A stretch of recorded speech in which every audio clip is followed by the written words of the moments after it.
I have 5:30. We'll call the meeting to order. Second item's Pledge of Allegiance.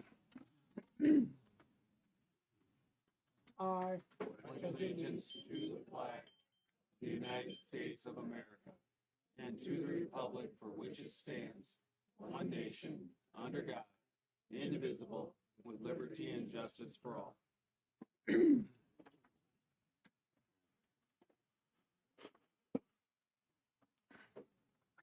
Item 3, agenda. Do we have a motion to approve the agenda? So moved. Terry with the motion, Second. Aaron with the second. Any discussion? All those in favor say aye. Aye. Opposed, same sign. Motion carries. Item 4, consent agenda. Do I have a motion to accept the consent agenda in its entirety, or would anybody like something pulled out of it? So moved as is. Terry with the motion, Second. Scotty with the second. Any discussion? All those in favor say aye. Opposed, same sign. Motion carries.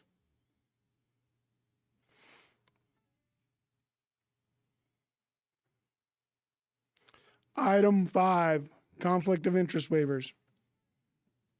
Board members and school administrator officials need to request a conflict of interest waiver before participating in or voting upon a decision concerning an application in which that member has direct personal or financial interest. So 5A, approve Chrissy Peterson's conflict of interest waiver. Ms. Peterson, would you like to come up to the mic?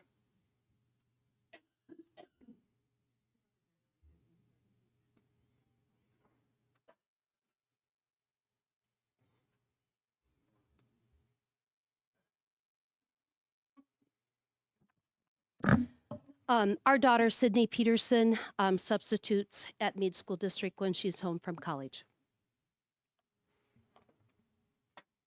Do we have a motion to approve? So moved. Brian with the Second that. motion, Tom with the second. Any discussion?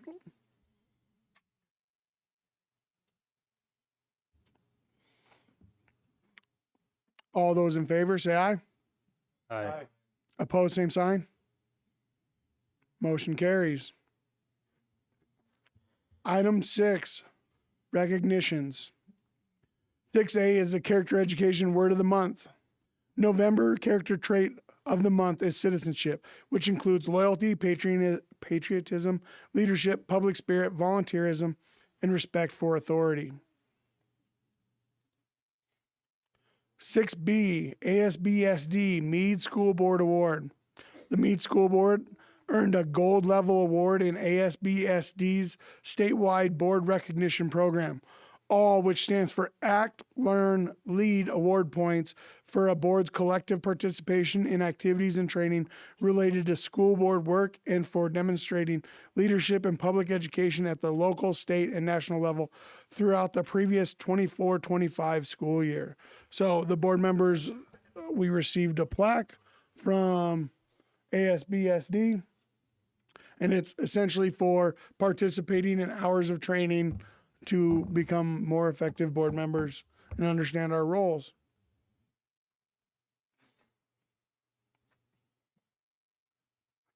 Item 7, presentations.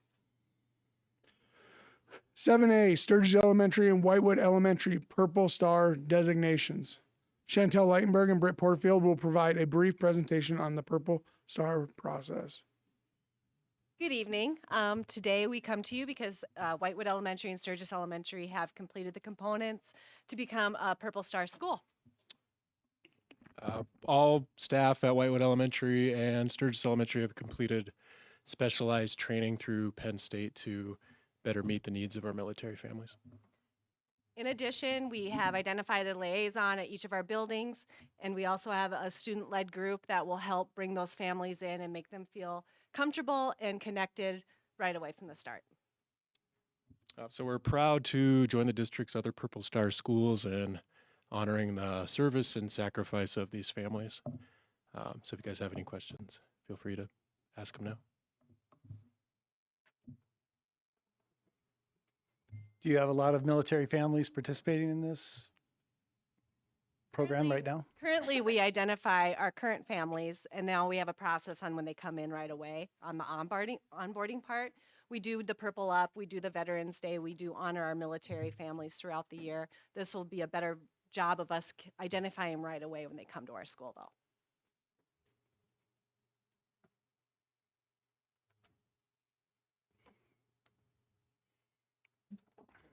Thank you. Thank you. The proclamation will come at the vote. 7B, student data and district report card. Curriculum Director Beth Johnson will present on student data and district report card. Hi there. I will try to keep it brief, but I do want to give you a full picture of where we are as a district. The report card was released on Monday of last week, and so I do have, go ahead and go to the next slide. Thank you. Okay, so on the next slide, we will see the district performance overall. These are the school performance indicators that are on the report card. It has our district in red compared to the state in black. And we've pretty much followed the state's trends.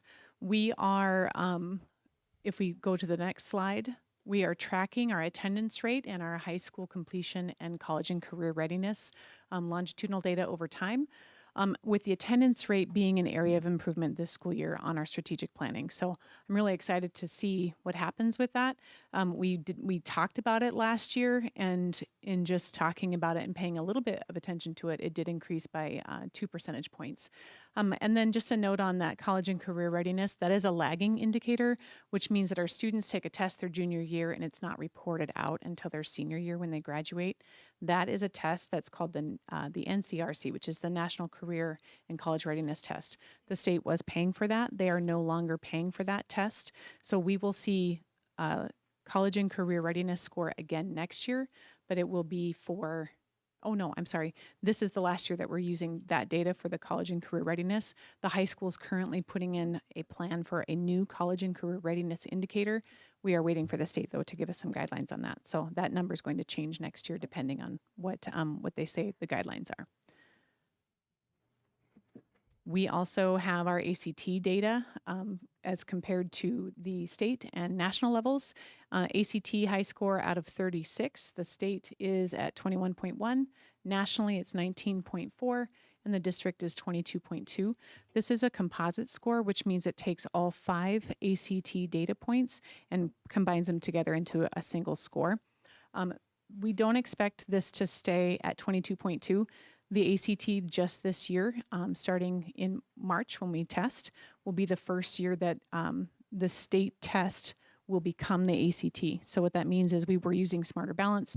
This year we'll be using ACT, which means students who don't normally take the ACT for us will be taking it for the very first time. So we expect to see a dip there, but the high school has plans to address how do we prepare students to be successful on the ACT. Okay, this is a very busy card, but we're going to just take a quick look at it here. On the left are the comparables. These are the actual comparables. Last year I presented ones that weren't, of where how we compare with other districts around the state for our ELA score. And so average, the high is 61 with the T area school district, and Meade is down at 53% proficient as a district. I put a little red arrow in there to show you where we were last year. And so we were at 57% last year with a drop. The top, the bar chart with the timeline, is the district comparison by grade level, so 3rd grade all the way through 11th grade. With the state proficiency is the red line. That state number is a 63%. I'm sorry, it didn't show up on the slide. The state was 63% proficient in ELA. And so we as a district, we've been kind of riding that line with the state comparatively. So obviously we want to improve. And so we've set some goals and we hope that we will achieve that. We also have our longitudinal data, Meade versus the state, which it's not really versus. We're all of our students, we want them all to do well, but just as a comparative piece here, where Meade is red and the state is black.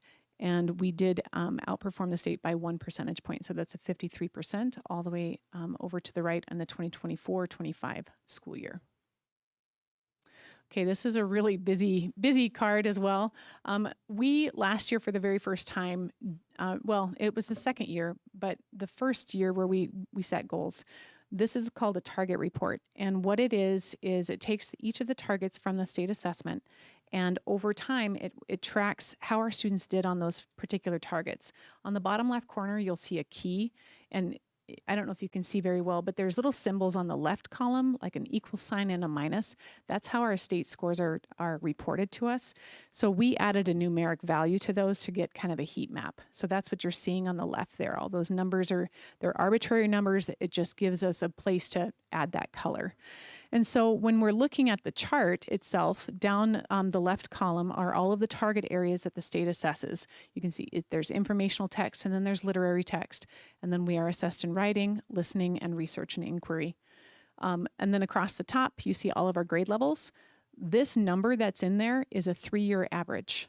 So each grade level has its own target report, and each school within that grade level. So there's 2 target reports, there's 3 target reports for 3rd grade, one for Whitewood, one for Sturgis Elementary, and one for Piedmont Valley. That's new this year because we want to improve. And so doing one target report for the entire district doesn't make sense when each school has its own strengths and weaknesses. So we won't be looking at their specific targets per school, but this is how the district was performing. Where all the way to the right is the district average performance over time. So what I did was average that target all the way across to come up with our district goals. And so if you go to the next slide, teeny text, but I'm just kind of showing you our strengths here. We did really well with reasoning and evidence, which was showcased in students being able to compose full text with argumentation. So that skill was on display in their writing. And then we always do really well in listening. Our listening skills are always really good. So that was an area of strength for the district. Over time, you can see every grade level does a decent job there. 6th grade, we have had conversations in the 6th grade about how can we incorporate more reasoning and evidence in our constructed response. And so we've enlisted social studies and science to help us with that skill. Our weaknesses are text structures and features. Composing full texts, that is an area of weakness. It was strong with opinion, but we're short in informational writing and argumentation. And composing full text is just making sure that we're writing extended pieces, multi-paragraph essays and pieces. Editing is a big one. We're seeing that a lot in our writing. Our students don't know how to go back and fix their mistakes. And then this was an interesting one, and one that we put in front of social studies and science, but integrating charts and graphs into their writing. Our students do a really nice job of reasoning and evidence, but when they're presented with a graph or a chart, they don't have the skills to write about it or refer to that chart and then extrapolate data from that chart and put it in writing. So we enlisted math and science to help us out with that goal. Here's our wins. I was excited about this. So last year I put in front of you a table that had our strengths and weaknesses on it. And then that's from the target reports. And so I tracked it this year just to see, hey, where did we improve in the little areas that we chose to focus on? Because obviously we can't improve everywhere all at once. We want, thinking of atomic habits, that 1% of improvement at a time. So we improved in 6 out of our 11 focus areas from the 23-24 school year to the 24-25. We improved in 3rd grade, reading informational text, looking at text structures and features. And we're using those arbitrary numbers because that's what we have. Again, it's reported in symbols. So it's just as a metric for us. In 6th grade, key details, finding evidence. So that was a low area. If you remember back from the weaknesses chart, it was red for 6th grade. It was an area of improvement for them because they were focusing on it. And then reading informational text, central ideas, they also improved. And then 8th grade, reading informational text and reading literature, their language use, which is connotation, denotation, they improved in both of those areas. And so you can kind of see just that scale score, or that little, the decimal score went up a little bit. So we were excited about that.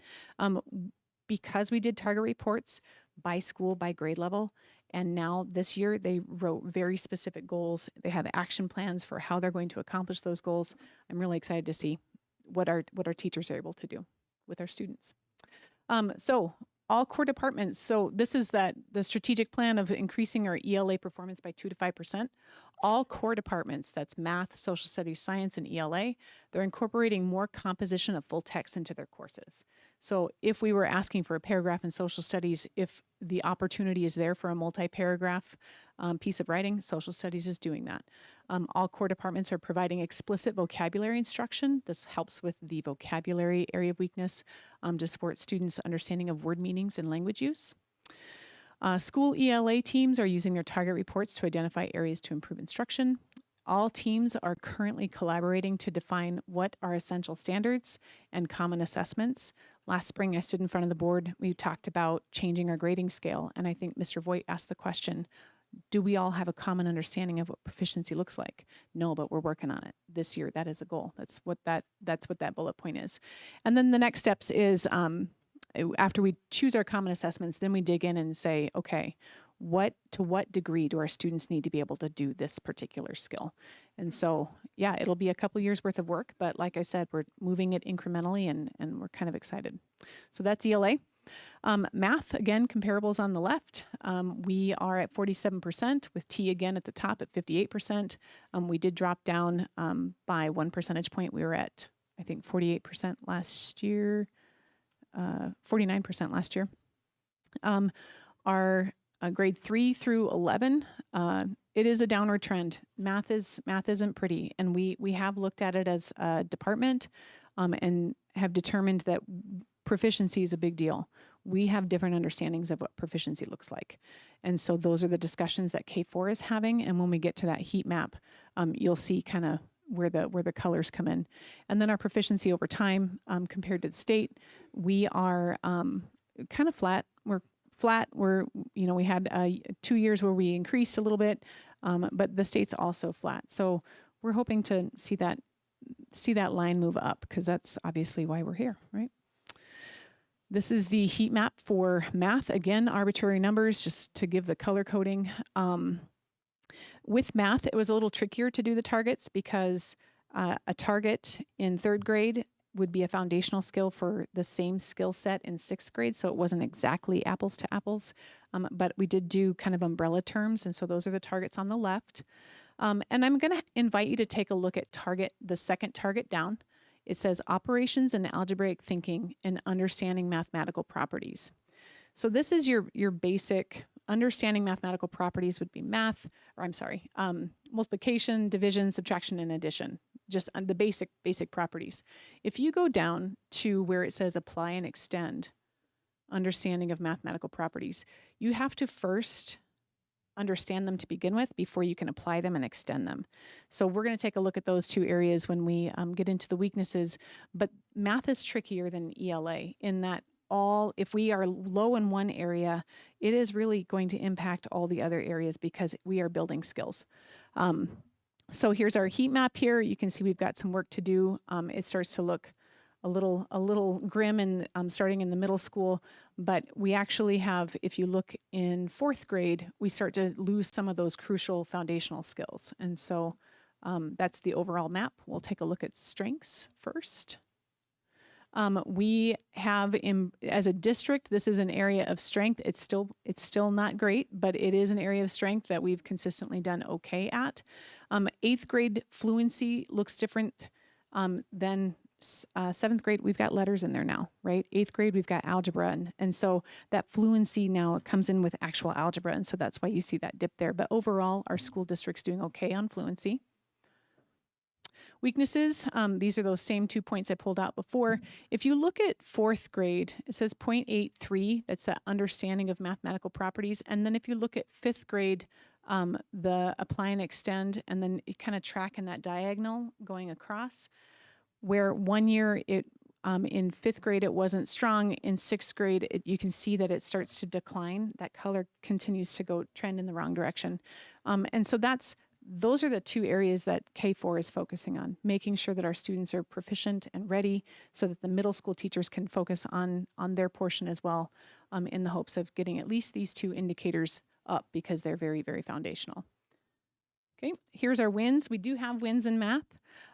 In sixth grade, they improved summarizing and describing distributions, charts, and graphs. And it's an incremental increase, but one that we want to celebrate. Seventh grade, draw and construct and describe geometrical figures and describe the relationship between them. This one I included, it was a 1-year increase. It wasn't a 3-year trend increase. So I just showed you the improvement there. That first symbol, so it's 2 criterion that we're looking at.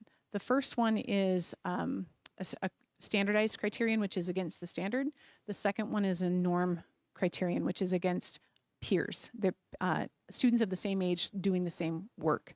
And so you can see in 23-24, we didn't do very well against the standard, nor did we do very well against our peers. In 24-25, we were right on par with the standard, and we beat out our peers. So that's what those indicators mean. And then in 8th grade, solve real world problems involving volume. We had an incremental increase there, and defining trigonomic ratios in 11th grade. So 4 of the 10 focus areas were areas of improvement for us. Math is doing something very similar. School math teams are using their target reports to identify areas to improve.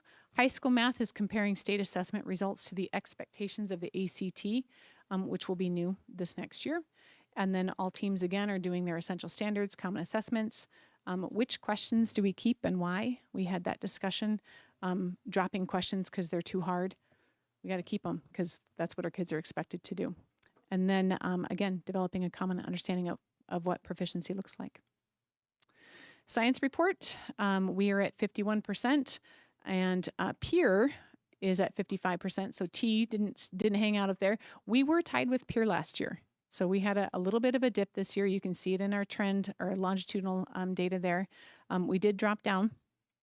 But in general, I mean, when you look from 5th grade to 8th grade to 11th grade, which those are the only 3 grades that we test in science, the way that Meade School District does our science is we are discipline specific.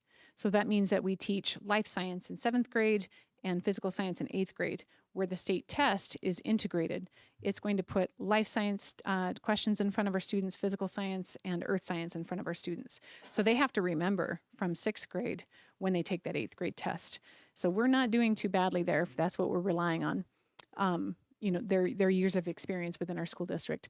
So we have outperformed the state by 9% at the 11th grade level, which our science team at the high school, they are incredible. They do, and all of our teachers are very good, but the way that the science team uses data and fills in those holes, because between 8th grade and 11th grade, that's a lot of time to forget stuff. And those science teachers make sure they keep it fresh and in front of our students. And then I think, go ahead. Yes, so there aren't any target reports for the science data. This is the 2nd year for that test, but they also don't report it very nicely for us. I get concepts and procedures. I get 3 areas. Oh no, yeah, it's the 3 disciplines. And so the specific skills aren't reported out. So it's really hard to pull that data for you. What questions do you have? So on the science report with 11th grade going to ACT, I'm assuming it'll be the same for that? Or do we not know what that's going to look like? Can you ask your question? So the ACT, the science for 11th grade, will that be drawn from the ACT? Yes. So that will look a lot different than what we've been testing before, since Yes. it's mostly charts and graphs, right? Correct. Yep. And so our composite score is going to include, the composite's going to include ELA, math, and science, and writing in there as well. So yes, thank you for asking that question. So On the science test too, I'm assuming other schools teach the same kind of science per grade level that we are in a lot of cases, or not? At the high school, yes. At the middle schools, they might choose to be integrated, so our current curriculum is built into modules. So we might have 12 modules to choose from, and the company might say modules 1 through 4, which has all the disciplines, go to 6th grade, but they sell it that way so that we can make it discipline specific. I see. Mhm. Thank you. Mm-hmm. So when we do the ACT, they went to a new format this year. We are going to require them to do writing, science, and the ACT. We have to with the state assessment. Yes. So on the actual ACT, families don't have to take the additional pieces, but for state testing, we do. Yep. And it has been shortened for the state assessment. What happens if a student chooses to opt out during that? There is no opt out. It is state law that says if you are enrolled 51% of the time in a public school system, you will take the state assessment. Do they take the ACTs here then? Yes. Yep. And we've signed up for the third testing window, which is March 27th through April 3rd, and there's 3 opportunities to test. So that's 2 or 3 day blocks where the high school has chosen to test. We're going to go with the first session in window 3 and test all in one day. And then we'll use the other sessions to catch kids that we missed. If they're enrolled under 50% of the time, or they come in for one class, are they entitled to take it with a district, or that's something we can't require, right? Or can't even offer? No, we can't require it because they're not enrolled at least 51% of the time, nor can we offer it because it's funded by the state, and that's the state requirement, is that 51%. How does retesting work? I know both of my boys took it twice. So there is a database on the backside that if you are taking the ACT privately, you can see your scores, or if you're taking it with the state assessment, that's the work that the state did, was to integrate all of that data so that the students can see both their state assessment and their private ACT. So it all counts towards, so if they only take it one time with us, then that's the one that would be reported to colleges, but they can still take it as many times as they want. It's just the other times they have to pay for. Will they be required to take it if they've already taken it? Yes. Yep. They have to take it within the testing window. Yes, that's a good question. Thank you for asking. Thank God for super scores. Well, that's a thing now, right? And that's junior year, right? Junior year. Okay, Yeah. good. So our 11th graders will be taking the ACT this year. So a little thing on the ACT, when states have gone to the 100% instead of looking at a different test assessment, there's that 30 to 40% of our population that usually don't take the ACT because they're looking at 2-year schools, military, and everything else. So what takes place is the ACT is not a great assessment for our 2-year schools on career readiness with that, and they're not paying for the career readiness test anymore. So we're going to be fitting using a shoehorn to fit kids into a assessment that's not meant for that purpose, that kids would find a better value of an NCRC test or everything else to align those kids at what they want to do with their life. I've seen people Christmas tree tests where they make a nice pattern of the bubbles and take a test and things like that. So I argued against this with their Secretary of Ed, said that this is not meeting the needs of the kids. It's meeting the needs of an assessment, and that's what it will be doing. So I'm hoping that we can see, like other states, after a couple, 3 years of doing this, they say, maybe this wasn't a good idea. The high school. For all kids. Yeah. The high school has done a lot of work up to this point. It is only November, looking at what the ACT expects students to be able to do at different levels, and we know that we're not going to see great scores this spring because the students who take the ACT are college bound, whereas other students might be going to vocational tech voc tech schools. They don't need an ACT score, so they don't have to take that, and that doesn't mean that they're not as intelligent. It just means that that's not a test that they've had to take in the past, and so it is a different group of students. Hopefully we'll be surprised, but we are anticipating that we will start to see back up where we were in about 3 years based on the work that we've laid out for ourselves. We'll see a statewide dip across the board. Oh yeah. Yeah. I'll be sure to show you that. Okay. Well, with that, there are additional slides. I'm just going to, I'm not going to go through them. I just want to point out, if you'll go down to 5th grade, please. If you are interested, you can keep scrolling down to 5th grade and 5th grade again, and one more time. And one more time, right there. Okay, we did do cohort data. All schools have their cohort data, and what that means is we're tracking student performance over time, but the same group of students.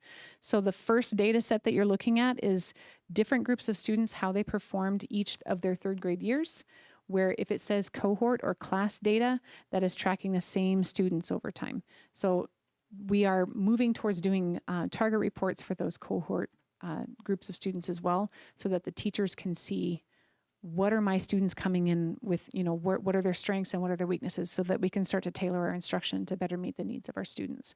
So I'm not going to go over each one. I just wanted you to know that that was there for you. So, okay, any other questions? Okay, I thank you. suppose I've got a quick one. Do you feel comfortable that you're being supported in everything that you need for this program? Oh yeah. Feeling good about it? Yep, 100%. I'm thrilled. Actually, I should say thank you very much. That late start schedule was huge. The work that we're doing with our target reports and our goal setting and establishing our common assessments, we could not have done that without that late start time. That's been a really big deal. So thank you for supporting that. So okay, thank you.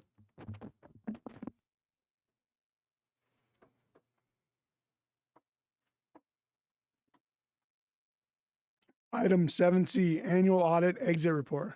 Deidre Budal with Casey Peterson and Associates will provide a brief overview of the audit exit report. Most wonderful time of the year, audit time. All right, you should have a couple of different documents. So this first one, okay, I wanted to do a brief explanation of some things. We have a few things happening right now in the world of school finance and audits and whatnot. So first thing is, as part of our audit process, we do look at the district's compliance with federal grant programs. We do that every year. This year we looked at special education cluster and then Title IIA. One of the things that has happened though is the federal government issues a guide that we have to follow that tells us what we have to look for. Well, the federal government is supposed to release that in March and approve it. It still has not been approved. We don't expect it to probably be approved until January, which means we did all of our work. They could come back and say, actually, we want you to look at this too. So we may have to come back and do more work. But there's also some filing requirements of this audit. We have to file it to a federal clearinghouse, and we cannot do that until this guide is released. So the government shut down, and then just the backlog it's causing some issues here. So I can talk about that a little bit, but just know that we're not totally done with this because of those hang-ups with the federal government. So I just thought also that I would kind of highlight a very high level view of what an audit is. So in an audit, we come in and we are looking at different processes and procedures. We don't necessarily test them to a degree like that we test 70 transactions or 250, if you've ever done sampling type of stuff. But we do pick some and we walk through the process. We evaluate whether or not there are things happening like, does one person enter it? Does one person, are you segregating responsibilities so that the same person doesn't have access to funds, that tracks the funds, that records it? So just making sure that some of those things are in place, that you have, one person maybe does payroll and somebody else reconciles the payroll account, or Miranda does payroll and somebody else calls in and makes sure that the bank transfer matches. So a lot of those types of things that we're looking at. And if we find problems with them or opportunities for problems, we would report those to you as what we call findings. And I just wanted to say that we have not had any findings for this district since 2020, which is remarkable. I mean, we have, in general, we will report probably at least 2 findings for most of the schools that we work with. One of them is what we call lack of segregation of duties, which just means that they have too small of a business office to adequately segregate those steps. So one person handles too much of the process. In this district, I know that the team has really put forth a lot of effort into segregating things and cross-training and cross-reviewing and even swapping out jobs for a payroll cycle or a check cutting cycle, just to make sure that they could step in should something happen, which again is very remarkable for the size of business office that this district has. I would say that, this is top notch. We probably report this finding for 90 to 95% of the clients that we work with. So that is really outstanding that your district has figured this out. Another part of auditing, so, you know, some of the things that we do is we'll verify different things. So one of the things that we look at is your revenues. We've verified 96% of the district's revenue. Of the third, is it not on, right? Sorry. Of the the $39.9 million that the district received, we verified 38.4 million of it. So we can verify all that with the state or the county or whoever. Another thing with the audit, we can sometimes have to make journal entries with the district here. You'll see in this governance letter attached there are the journal entries that we made. Those are primarily related to accounting rules, and they don't necessarily impact your day-to-day operations. I would say that none of the entries that we made impact how you're operating on a day-to-day basis. They're all just related to how things have to look in these reports to be consistent with what we're supposed to measure. It doesn't mean that there's a failing by any stretch of the business office. They put together all the information for us. It's just that the way that things are tracked in your records, it's more of like a budgetary basis. And so what that means to you is that the information that you are getting on a monthly basis is accurate. You can rely on the work that your business office is doing because we aren't making a lot of adjustments to fix it. So you're getting good information as at each meeting. So if we kind of go through this report, this one is just a high-level overview of our responsibility for the audit, the district's responsibility, some of the accounting practices that are in place, and then just has some schedules of the journal entries that we made. We do a pension schedule, so there's just a lot of stuff that's attached to this. This is required communication with the board, but there's nothing really noteworthy in there that's worth pointing out. So if we go to the financial statements,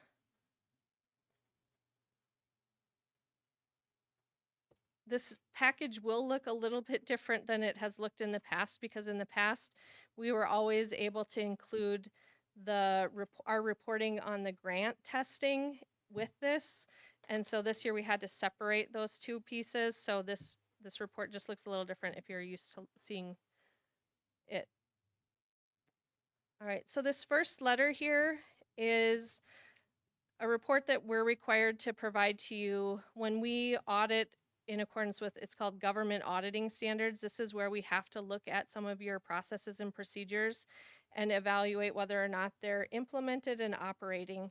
And so we didn't find any issues that we needed to report to the board related to that.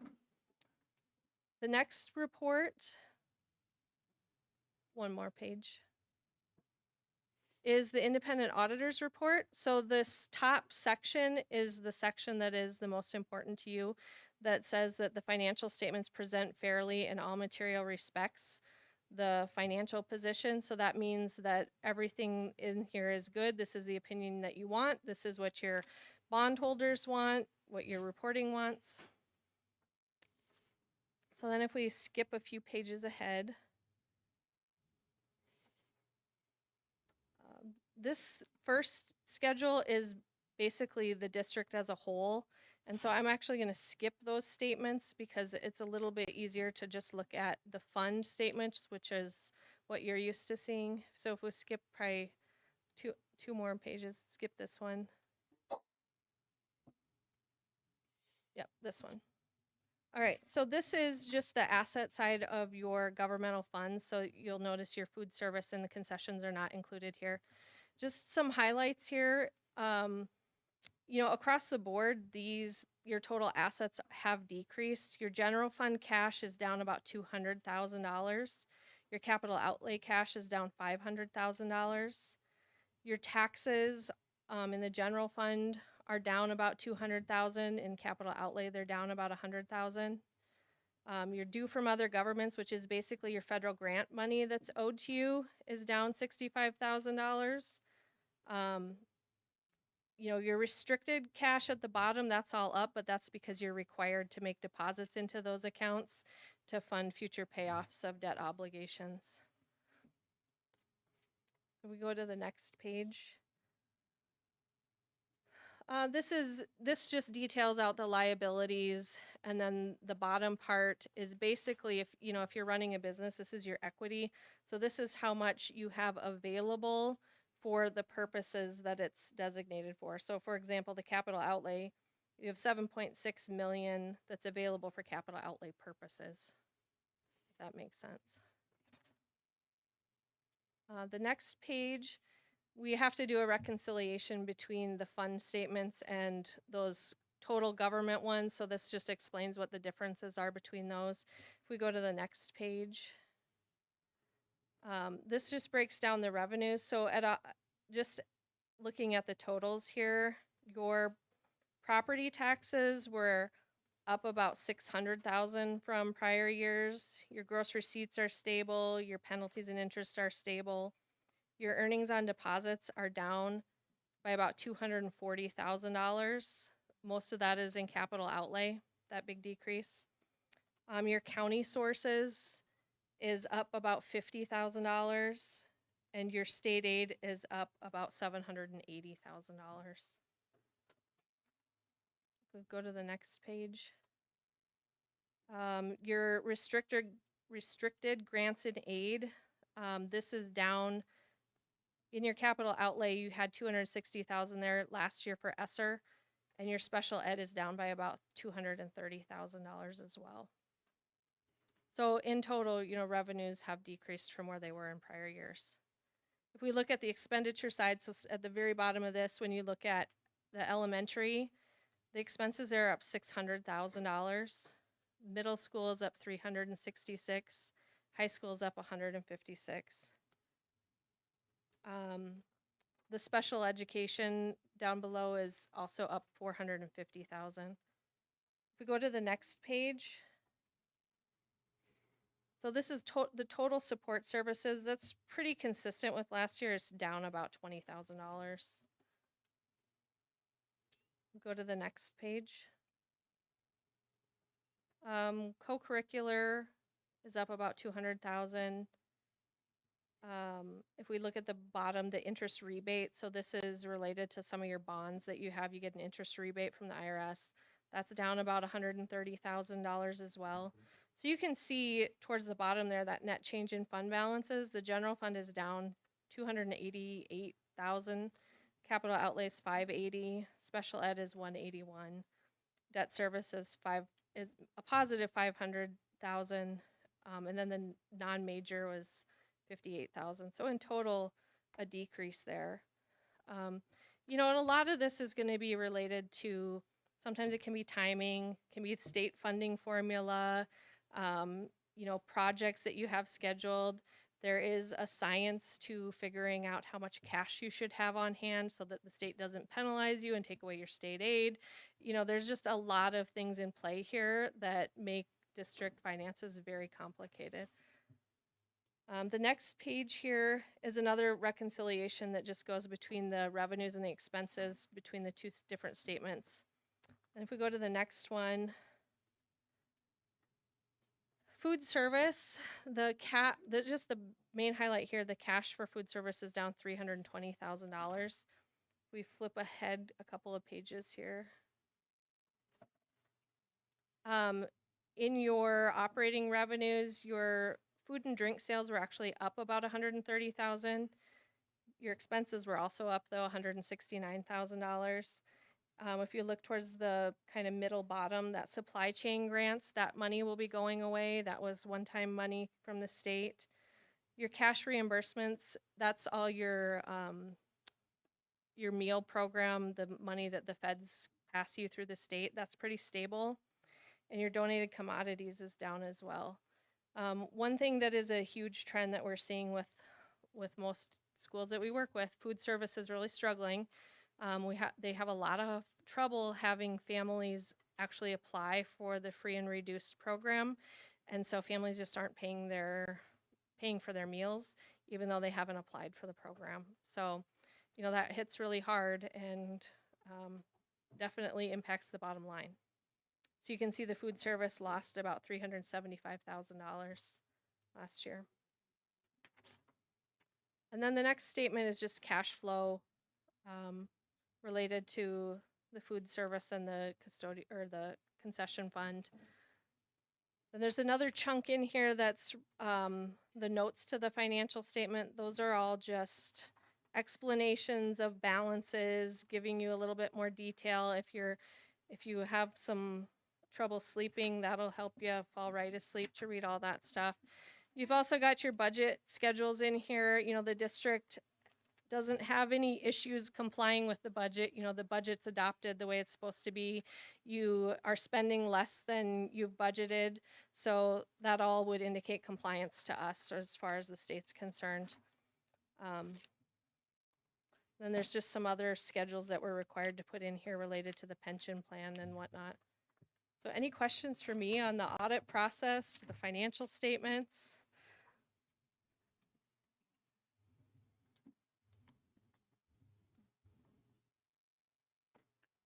No, Deidre, just like always, we appreciate your relationship that we built with Casey Peterson over the course of the last seven or 8 years. We rely on them throughout the entire year. We don't wait till the end of the year to discuss an item that we might have a question with, or what's coming up with new governmental accounting standards. Typically, we're a year ahead out on those things to make those changes prior to become effective. And so again, that helps us stay on top of what we're doing and not wait till June to make these corrections. So Casey Peterson's been very, very proactive in working with us throughout the course of the year and are a great asset to the district as well. Thank you.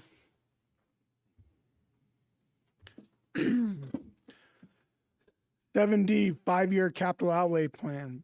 Business Manager Brett Burdick will present the 5-year capital outlay and facilities plan for fiscal year 26. Thank you. I don't know if you can see that very well, but typically every year we put together what's called a 5-year plan, and that is really a forecast of revenues and expenditures associated with the capital outlay budget. Again, the capital outlay budget is a budget that is budget specific. We look at specific tax revenues, and we look at specific projects or items we can buy in capital outlay that are approved by the board every year. It is a budget that we typically build as a balanced budget. If it is in a deficit, it's built specifically for that reason. We control those budgets. So if you see in column A, up there you'll see where we're showing $650,000 of fund balance coming out. That budget will show us going into a deficit because you cannot count revenue twice. That is money that's in the savings account that will be applied to that particular budget to help us meet the needs that have been approved by the school board. So that's kind of where you'll see a budget that you might see a negative in terms of expenditures over revenues. It is specifically set up to be that way. So as we look at the 5-year plan, we'll go out there and the first thing we talk about is what are we going to have for revenue? And so we've been working with the finance committee over the last 6 to 8 months, talking about what does that capital outlay revenue look like?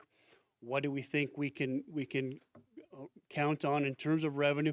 And if we do these increases, we're looking at what's that money going to be used for? And so this particular budget shows a FY27 revenue of about $7.6 million. And then it's showing 3 years of a $250,000 increase, and then it goes to $125,000, $125,000. Those increased tax revenues were specifically designed to go into about 3 categories. One, potential self-insurance in case we need to pull some buildings off of our insurance schedule to save money in the general fund for catastrophic loss, or for projects where we want to apply cash and not have to issue debt. So there's really 3 main reasons why we're going to show that increase in revenue in capital outlay over the next 5 years. All right. So things that might present a challenge there is what might be going on in Pier. All right. We already hear there's going to be caps on owner occupied, how much that can go up. So we know that there's going to be a ceiling on how much can actually be collected in that capital outlay levy over the course of the next 2 to 3 to 5 years. So again, this is just a projection. It's a forecast every year in July. The board will have to adopt that levy that's then assessed on the next year's tax assessments, okay? But we're showing a $250,000 increase for 3 years and $125,000 after that. The next categories are truly what taxes that are supposed to be paid in the fiscal year that aren't. the penalty and interest on those taxes, interest income on our balance we have in capital outlay. So if we're carrying a $5 or $6 million balance through the course of the year, depending upon whether we have CDs or savings accounts, that's the interest we're anticipating earning. That's going to go down. We've already seen CD rates drop from 3.9 down to 3.4. Savings accounts have gone to 2.3 down to 2. So we think that's going to continue as the Fed drops those rates. Federal income is just an interest rebate. We have about 1 year left on the 2010 qualified school construction bonds. We pay the full face value of the interest. They give us about 91% back in a credit. So the interest on that debt is extremely competitive. E-rate is a federal program that our technology guys use to get discounts on buying certain technology. And we can either do it two ways. We can set the bid up to where we pay the 60% anticipated cost, or we get a rebate back on 40%, depends on how they set it up. So we forecast potentially this $40,000 coming back. We usually get it about a year late, other than when we when we have the projects. Again, if we're going to use any savings or fund balance over the course of the next 5 years, you see we're looking at $650,000 next year, and then the total revenue. So that's really the 5-year outlook on revenue. Again, it's all contingent upon what's going on with the tax levy. Expenditures, we always start with our biggest expenditure they have, and that's debt service. You can see the projections of those debt service, and that's not a projection. That's actually debt that's booked. Okay, it's in the books, and those are the payments we're going to make. The only assumptions in that amount would be the copier lease we have and future technology leases we have in terms of district needs. So we've plugged into our long-term debt schedule about a $400,000 technology lease payment over the course of the next 5 years, and a similar amount for copiers, which is about 300. I can't even remember them. Yeah, so like 385 or something like that a year. And so those are built in there. Those will be negotiated when those leases expire. Capital leases have to be shown as debt on our books, and that's why they're included in the debt service. We get down into facilities. Every year we meet with our administrative team, see what their facility needs are every year, and we try to build that forecast out for 5 years. We look at our facilities from Moodle Field to the Williams building we're in, the high school. We talked about potentially having capital projects involved in this 5-year plan. We've been talking over the course of the last 3 or 4 years about a CTE expansion at the high school. This sheet shows out what a projection might be if we started making a payment out in FY29 of around $1.5 million. That's really based on an amortization rate of between 20 and 25 million over 20 years. Again, that's just theoretical. We have buildings and grounds, Sturgis Williams Middle School, PVE, Sturgis Elementary, Whitewood, the rural facilities, Stage Barn, and Francis Case. And so we're meeting with or have met with administrators to take a look at their needs are. Typically, if the administrators don't have an immediate need, then I'll ask Mr. Wheeldryer, our maintenance foreman, to start looking at the HVAC systems. We're looking at electrical assessments. We're trying to go out aggressively looking at roofing schedules to find out how to keep those facilities up to speed and acceptable for what we're trying to put forth here. Projected total facility expenditures at the bottom there then, and then we have other categories. Buildings and grounds every year has to take a look at their janitorial equipment, their fleet, any other type of equipment that they use.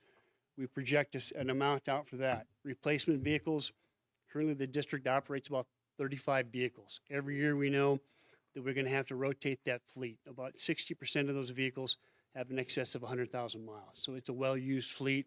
Depending upon what we do, we'll have to rotate 1 or 2 vehicles out just about every year. New curriculum, we sit down with Mrs. Johnson, take a look at what her wish list is and try to forecast what that might look like over 5 years. Technology, the same thing. We sit down with our 2 technology administrators. What are your needs over the course of the next years for technology? It's not built into our debt service. Other category is a culmination of things that are eligible to capital expenditures: instructional software, instructional technology equipment, instructional non-technology equipment, administrative software, computer licenses, one-time land property, or library media. Those things all would fall in another category that are built into capital outlay but don't have a category for themselves. School safety and security, We've tried to allocate 2 or 3 years ago where with an increase of levy, what that levy would be for, and it's specifically earmarked for school security initiatives. That would be new doors that are capable, have the hardware in them to have new security fobs and things put in. It's software systems. It's to get our surveillance cameras up to speed so we have whatever is necessary for security. We're projecting out about $125,000 on that for the next 5 years. Contracted busing. We currently are allowed to expend up to 15% of contracted busing in capital outlay. We show that expense out there. Transfer out to general fund or to transfer out to debt service. So in the past 7 or 8, 9, 10 years, we have not moved money out of capital outlay to the general fund. We're proposing to start that again next year based on our current condition in the general fund with those financial challenges. So we're showing $450,000 next year, $350,000 for the subsequent 4 years. Co-curricular, again, we meet with the administrators and say, what is your rotation of uniforms? What are your needs through co-curricular? And we try to put a budget together that reflects that over the next 5 years. And then contingency. You're allowed up to about a 5% contingency in capital outlay. That's for something that might come up that is needed, but that's not included in the budget. All contingencies must be approved by the board before they are purchased. All right. So this is just a snapshot of what we're working on. Our goal right now is to refine FY27, have that detailed budget so we can present to the Buildings and Grounds Committee at the end of the month, present to the Finance Committee at the end of the month, and then present to the school board in December. So it'll be a detailed budget of what those expenditures truly look like. That's about as quickly as I can blow through that without skipping something. Are there any questions for me?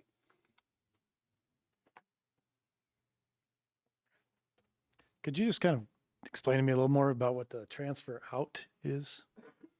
Well, the Is that transfer subject out line? is something, Tom, that the legislature has set that says a school district can move out of capital outlay into the general fund, I believe up to 40% of your capital outlay levy. So if you levied $1 million, then you could, by statute, transfer $400,000 to the general fund. It used to be there are certain things that you could expense out of capital outlay that were really general fund expenditures. But in 2017, the Blue Ribbon Coalition, as they started to make some changes in funding, started to kick that transfer up amount to make it larger. All right. And so it used to be a much smaller number, Tom, that said you can move 15% to the general fund. Now you can move up to 40% to the general fund approved by the board to be used for anything in the general fund. What they still allow you to do in capital outlay is charge 15% of your busing in capital outlay, but the rest of them, they're saying, you know, you can move that money to the general fund, and now it's local control. You can do whatever you want with it. Okay. You have to be careful that as you start to move money to the general fund, if you're not moving to the general fund for one-time expenditures, then that becomes an ongoing thing that you rely on as terms as a other source of revenue. All right. So there's a lot of school districts that take advantage of that to do some things. A lot of them try to do it on a one-time basis. You know, if we have a large property and liability increase, we're going to use capital outlay 1 or 2 years to cover that cost until we can find a way to control it. If you get into salaries and benefits, you get into a compounded interest factor where next year you're going to need a little bit more. The following year you might need a little bit more, and it's tough to get out of that cycle. So you just got to be careful when you get into that mode of moving money from capital outlay that you have the ability to continue to move it and not need it in capital outlay, or you can stop that transfer out and put it back to capital outlay where it's truly intended to be. So that's where a $350,000 increased tax levy transferred from capital outlay to general fund. That's where that's at. That's what we're using because we have not levied the maximum. So we have that room, so it's not taken away from any projects right now or any other areas. So we have that ability to do that because we haven't levied the maximum. Again, in 2017, legislature said in capital outlay, once they set the baseline level, you can do CPI plus 3%, all right, every year. And so your level goes up that amount. If you don't get that 3% growth, then you only go up by that amount. We were getting pretty good growth in terms of Lawrence and Meade. This year, Lawrence County had pretty good growth. But such a small portion of our capital outlay comes from Lawrence County. It didn't really move the amount we thought was going to be. So our maximum levy for 25 pay 26 is a little more than $7.9 million. We thought it would be over 8 million, maybe closer to 8.1, but we did not see the growth level in Meade County we thought we did. So that's what controls that top amount, that top number there, that if we might be able to project 8.1 million, but if we don't get the growth to do it, we can't collect it because we run up against that ceiling, even though we're not at our 3 mills. So the state statute says you can do the max or up to 3 mills, but you can't exceed either one of those. So right now, our capital outlay levy is about 2.3 mills of the three max mills you can do. But we can't get to 3 because then it exceeds the cap set by legislature. So we've been under levying the last 2 to 3 years, trying to be conscientious of the folks' taxes. But then as things come up and our costs go up, and insurance companies now have gone from a 20-year review on your roof schedule to a 15, where they start to assess you a premium because of the age of your roof. So that focus is to go back and say, now we got to start looking, instead of going out to 20 years on a roof replacement, we got to start looking at between 15 and 20 to make sure we're not getting to like 30 or 40 years on some of the roof ages in our buildings. Same with electrical. You'll see some electrical assessments that we're helping. The building we're in right now, the one next door and the one at the high school, you know, those buildings at the youngest are 50 years and older. Some of the electronical stuff has been updated, some of it hasn't, and some of the stuff that hasn't is non-compliant now at current electrical standards. So we're working with consultants and some local electrical companies to do those assessments on our building to find out where we need to be be compliant in all our facilities. So those are things that are driving up some of those costs that are really out of our control.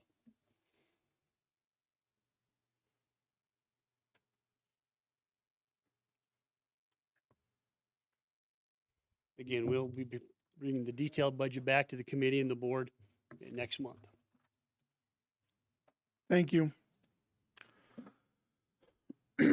70, review of the community recommendations and alternative reductions. Superintendent Wormstead will review a list of community recommendations developed to help address the district-wide budget deficit. The presentation will also include potential alternative reductions and cost-saving measures for consideration. Better blow that up, Yep. Tanya. He ain't gonna be able to read it. One more click. There we go. Okay, so from our entire process here and questions, I sort of grouped these together by a list of different categories, essentially, to answer these. The one thing that's not addressed on this is foundations and fundraising, because that's such an individual basis for each area. There wasn't an easy way to answer that based on the uniqueness of each one of them. So the following is based on, is this on? Okay. Following is based on ideas and suggestions from the community and staff members I've received. So first one is freeze admin pay and staff pay. So the only two that can really do that is superintendent and business manager have already agreed for salary freezes for next year. All other groups have to negotiate with the school board, and when we do that negotiation, it has to be a fair, open negotiation. They can't arbitrarily say right now they're going to freeze all pay for all these positions, because that'd be considered an unfair labor practice, and we'd be filed against the state, and we'd lose that case if the board came out and said that. Health insurance reform, and ask questions, board members, as we go through this. Health insurance reform, district is part of the Associated School Boards Health Trust pool, which mitigates high-risk cost claims and pools reserves for those claims to reduce our costs overall. The last 4 years seen 48%. I've sat on this statewide board for the last 3 years, and I was on another board for 13 years of doing this type of work. We've switched to high deductible HSA and PPO plans, which actually puts more of a burden on our all of our employees as we work through this, but it helps us control our deductible cost, and it's a net cost if they had to use their insurance about the same amount of money, but it is an option that we built into that. We continue to review these options and premium cost controls as we work through that from our health advisory committee and other areas that we're working on. One thing we did 2 years ago, we did all of our health insurance premiums are contingent upon whether teachers get an increase, whether you're an hourly, administrative, or any position. You cannot negotiate for your health insurance claims or premiums for that towards your insurance. If the teachers receive no insurance increase, nobody else does. With that, it's really locked us into that we're all in this together, including the superintendents, everything else. Nobody can negotiate for their own health insurance for that. It's all based off our teacher commitment. Hiring freeze and attrition. We have been doing hiring attrition savings with this. We've absorbed 5 positions. Early retirement incentive is actually an attempt to accelerate natural attrition for cost savings by that. So any positions that we do not have to fill, we will not through retirements. And there'll be a small savings if we do have to replace that. There are positions we have to replace. Example, if we had a specific science teacher that's required for us to have, we'll have to replace those positions. Staffing ratios we may have to replace too, but we'll look at all the possible options there. One that came up is liquidate unused space in buildings. The elimination of assets has to be done very carefully, especially when you consider where that's located at. School districts are planning for the next 50 years, so getting rid of land and asset like that, it's like growing up on the farm when you sell that quarter of land. You're never going to get that back probably with it, and when it comes up for sale once, you want to be able to buy that. Deal with that with neighbors currently, but when I look at this, our other the sale on this, a great example what the district did prior to my arrival is they sold land to the National Guard, so they picked their neighbor. The 15 acres next to the high school, they took that, oh, it's 30, sorry. 30 acres next to the high school for the new vehicle maintenance center with that, and then took that money they received there to purchase the land by Stage Barn Middle School for future expansion when there's no land in that area that's actually available to for growth. So that's sitting there as a 20 to 50-year asset for them to choose to sell in the future as future boards or to expand their footprint if necessary down in the valley. Currently, the district does lease land around Sturgis Brown High School, and that land lease is actually for rent for cow-calf pairs for that. Our capital outlay deferral. This is one that Mr. Burdett was talking about a little bit. This can be considered by Buildings and Grounds and Finance Committee for recommendation to the school board. That's where we'd start this at. A deferral of a project and use as a one-time transfer. This will cause delay of your projects. We've seen districts do this where they start using their one-time transfers. It delays projects such as roofs and have other problems in those delays, and increase future project costs. As we've seen when we delayed projects, we've seen significant increases in costs. The high school kitchen is one of those things where we delayed for about 18 months and costs about $3 more million to do that project. One rule of thumb is don't break any contracts, but review your 5-year plan for any potential project deferrals that can be kicked back a year or so, that you can still see that you're going to be able to save and do the next project. If it's deferred maintenance, you can wait for. Not recommended as a dependency. That means you don't continue to kick projects down the road or cancel projects to fund your general fund and transfer, which the law allows you. You prefer to find what this board in the past has done is not levy the maximum, so they have room to use a levy increase to allocate and target specifically to the transfer funds without delaying roofs or items like that. Renegotiate vendor contracts. We currently are negotiations for custodial, athletic training, and bus contracts. Those right there are north of $2 million that we'll be renegotiating between all 3 of those contracts. For that, food service is an enterprise fund. We don't, we're not a school district that actually contracts with an outside agency. We do that internally with that. We're always looking for items that we can save money in. Realize the food service fund, if it has a shortfall, whether it's ours or contracts with, the general fund's on the hook to cover that difference. So we want that food service fund to be break even at least. Technology, internal department, we are always looking at our contract and vendor choices there to actually reduce costs or change or eliminate items that we don't need anymore. Some technology gets outdated and you want to make sure you lose those.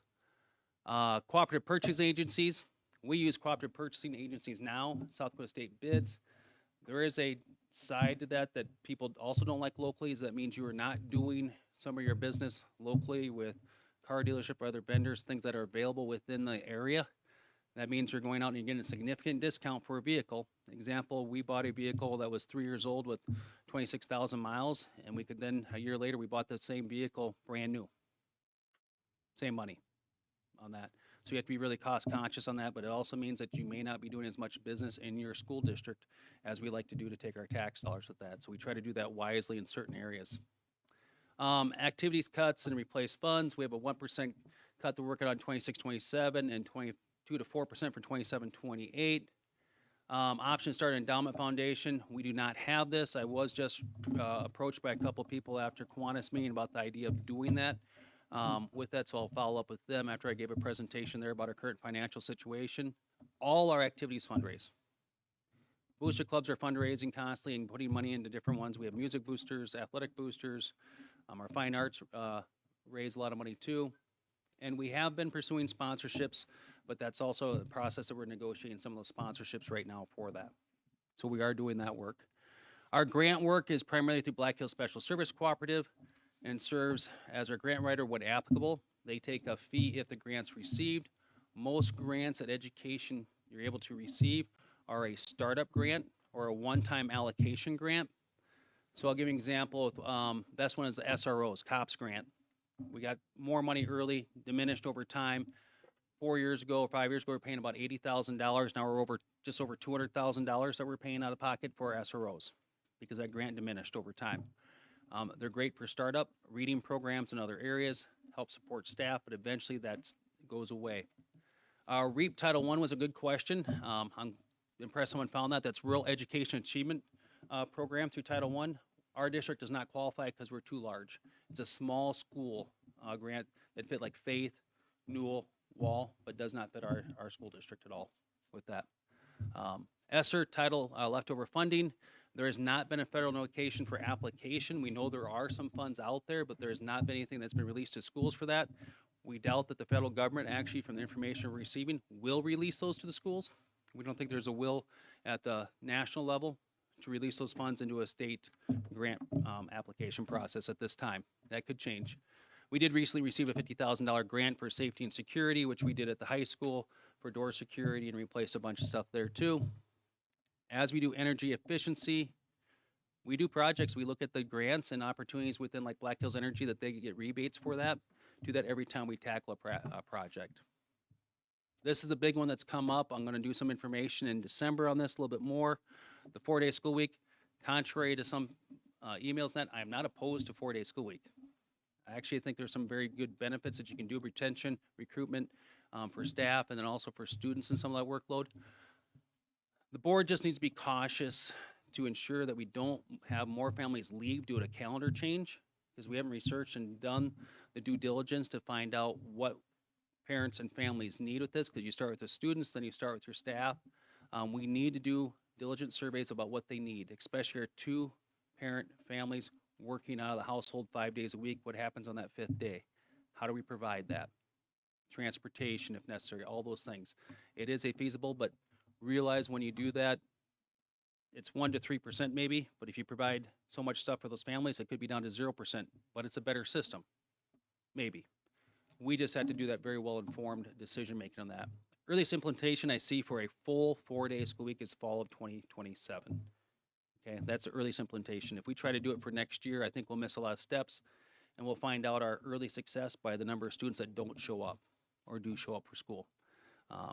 I worry about our transportation and what takes place down in the Rapid City area for 320 kids that we receive from that area. You know, we could lose 60 kids really early because it doesn't fit their work schedule and what they need to do and can't take care of that, or they don't understand what we're trying to do. We have to be very diligent about our surveys within that area. We are working on a modified 4-day calendar for next year. We actually think we can save considerable, north of $30,000 or more just by shifting during the winter a 4-day week as sort of a trial run next year and move all of our staff development days into those off days. And then actually work on some of our possible alternatives for kids for catch up and different things like schools do to see that.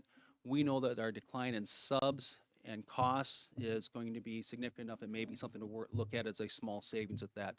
Beth Johnson and the calendar committee have looked at that a little bit. Now we have to fine tune that for presentation December on that as an option, first step. Now the part, reorganization of rural schools, East Meade 46-1. This was a request. We went to a meeting. Mr. Judding, Ms. Brook, and Mr. Spring were all there with as they had a presentation about the possibility of reorganization with Faith on that. We have just received back the tax information on Friday. We had a verification day to make sure the data is correct, so we'll be sharing that information out more about the possibility of whether it makes sense on a transfer or a reorganization of land to Faith with that. There's 3-step process in general. The law is bigger than this, but it is boards agree to meet to talk.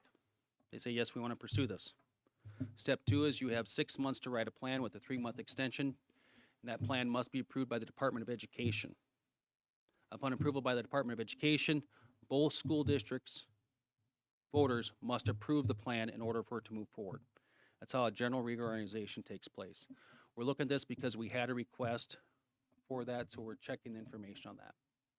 The idea being that on something like this, the general fund, which would help the Meade School District, would be replaced by capital outlay and general fund that would take place, and the Faith District would be able to offset those costs and run those rural schools. We would gain in general fund and we would lose in capital outlay. Hopefully be a wash in the end for that, so no district is held backwards by that. That's a perfect world. We have to see if the numbers even come close yet to look at that more in depth. So, alternative reductions requested. So this is a list of for the next 2 years, or they get moved up if we don't produce, we don't make some decisions, yes, no, or otherwise. I have to fill this in for 1.25 million. So these are actually planned for the next 2 years, but have not been fully vetted by the administrative team to say which ones would be the higher priority as we work through. So to give you an idea what I have on my list here that is doable, a 0.5 to 1.0 FT administration reduction. This is above what's on my current $1.25 million budget deficit correction. Reduction or elimination of K4 STEM program. Do not know the FTE because we don't know how much we have to reduce. Same thing for the middle school Spanish program. Reduction or elimination of that. And then next one is physical education teachers, 1 to 2 FTE district-wide for that. Combined middle school activities director position with middle school principals, no stipend, part of our activity reduction for that. Reductions of class sections at Sturgis Williams, Stage Barn, PV, and Sturgis Elementary.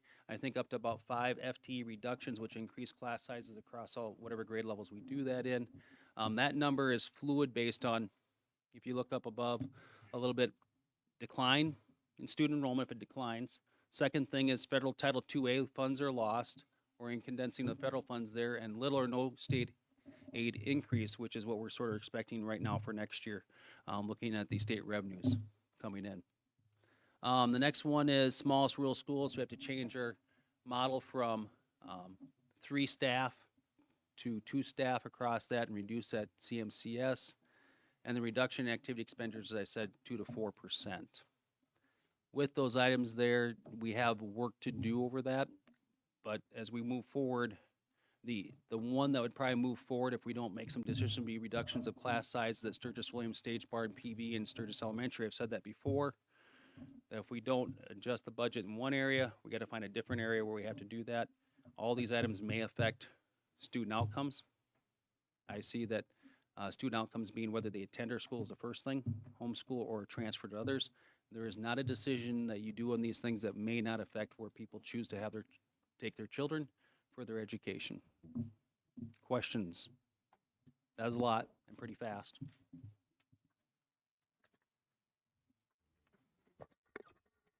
Can you talk a little bit about foundation versus an endowment? Not a ton on that. I've only had to work with a foundation, not with an endowment. But looking at talking to Black Hills Foundation and other ones that I've seen work before, you have a little more control in the foundation piece, what takes place and how you set that up. With your income, you could say if someone you were to receive hypothetically $1 million, you could say $250,000 of dollars can be used to spend for a project, and $750 has to be used in endowment for interest only off that. Not an expert in foundations or endowments. There's probably a lot more knowledgeable people in the room and on this than I am on that. Wayne, if we vote tonight to close Adall and Hereford, is there still the possibility of working with Faith to move forward with the possibility of them taking in those schools and the redistricting on that? Okay, so with that, the board has a power in the state law to open or close a building. Okay, very clear in there. So you can close a building and you can reopen a building. You can close a building, mothball, and open in 2 years. You could close a building and you can get rid of the asset also. You wouldn't have, you're not obligated to get rid of your asset of the building. So this board or different board that was over the control of that school could choose to open that. So the state law says it must be closed the next year. It does not mean it can't be opened up in 26, 27 or 27, 28. I'm sorry, 27, 28, 26, 27 would be the year we close it, if it were to pass tonight. So that is an opportunity for the board to choose either way at any time. A follow-up related to that. When you mentioned the reorganization of the rural schools, you said the three-step process. The last part is the boards agree or the voters agree? Voters. So it'd be put to vote in both school districts to approve or disapprove reorganization in this manner. Is that a majority vote or is that? Majority. Simple majority. Can you talk to suspend versus close? This is where it comes to the gray area with this. There is nothing in statute that says you may suspend or you can't suspend. Talking to our attorney, talking to the Department of Education attorney, they're clear that the law says you can open or close at the will of the board within that statute. Suspend is a gray area that can be challenged. It hasn't been challenged, but it could be challenged. That's the opinions. So if there is a closure, do you have to put in there that you need to retain the assets? No, you do not. All you have to do is by simple board majority that you will retain on a simple motion, not the resolution, that you would retain those assets or with that. So it would not have to be part of the resolution.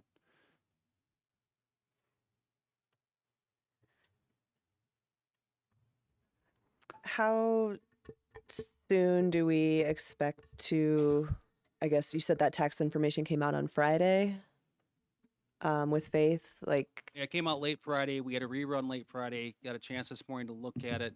We still need to study it again, and then we still need to meet the Faith superintendent, Faith business manager, make sure we're in agreement that the numbers look correct. And then I think then we'd say if the boards are interested in this, then we'd probably send this to our finance committee or two representatives from our board at least to talk with Faith if we want to move forward. you have any idea on timeline on that? I would say that timeline to get both boards agreement to the numbers would probably be after January by the time you look at the holiday stuff, because right now we're in November. By the time we get that to them and have a conversation, be December, come back in January that yes, we want to continue this discussion or not, because that's all it's going to be at that time. As soon as you continue it, you start saying, does this make sense? You're probably talking a board motion by both boards that they want to continue down this path. I'd say February, March, somewhere in there at the latest. You could probably go a little bit faster than that. And once you make that decision that you want to reorganize, the clock starts for 6 months. You can ask for a 3-month extension in order to build that reorganization. It's not as simple as think when you look at that.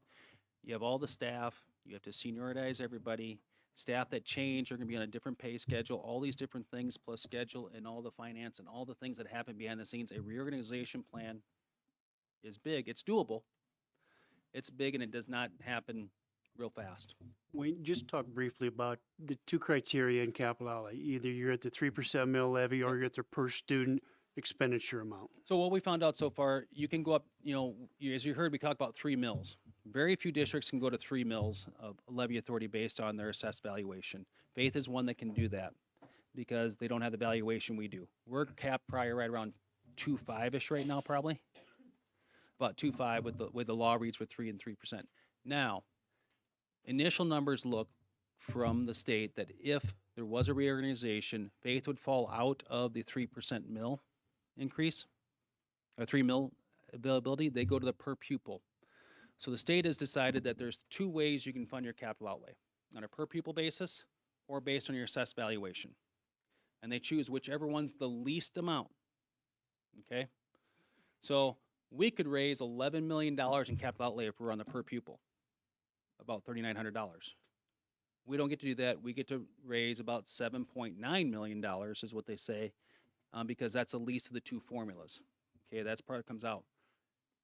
Initial numbers show that Faith would jump to a per pupil formula, so every student that attended one of the rural schools that was inside that district would be an extra $3,900 in capital outlay. Their students be worth $3,900 capital outlay because the valuation would be big enough they wouldn't allow them to capture all that tax. It's a way to keep that burden off that. At the same time, if you don't transfer enough valuation or you transfer too much valuation, it would be a tax haven if you transferred too much land, and then it'd be a shifted burden to the rest left over Meade School District for that. So there's a lot of balancing act on these numbers that we're looking at to say, okay, what's the right amount that makes the Faith School District or any other district viable to do this, but also not hurt the Meade patrons and increase the burden on taxes over for what's remainder in Meade. So there's trying to find that balance so it's an equitable share yet serves all the kids regardless of district. And we're willing to do all the work on that to see if it's possible before we sit down between a couple of board members from each one and see if they want to move forward, and then propose that to the boards to start the plan. We got we're like on the step 1. Now we have like 5 steps to make sure we can verify the numbers and make sure it's a situation that's viable for both districts. It could not be. It may be viable for both districts. We don't know yet. We have to do some work on that before we can give you a good answer. We got it on Friday afternoon, like 4:19, and it's Monday now, so and we have not got that finalized. And the rural would continue paying capital to Meade until the debts are satisfied. Yep, the other caveat is this is regardless of which district gets reorganized and how that's reorganized, the state says any debt that was accrued in the district you're currently in must be paid because that was done in good faith and face value against those assets, the assess valuation there. So if your capital outlay is, let's for the fun of it say 2 mills right now, 2.31 here now, okay, and you move to faith and it still stays about 2.3, you have to then also pay the debt, which we figured is about 1.1 mils.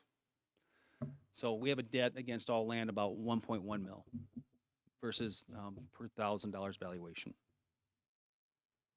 So no one can leave the district and be absolved of their debt for that. It's like a mortgage.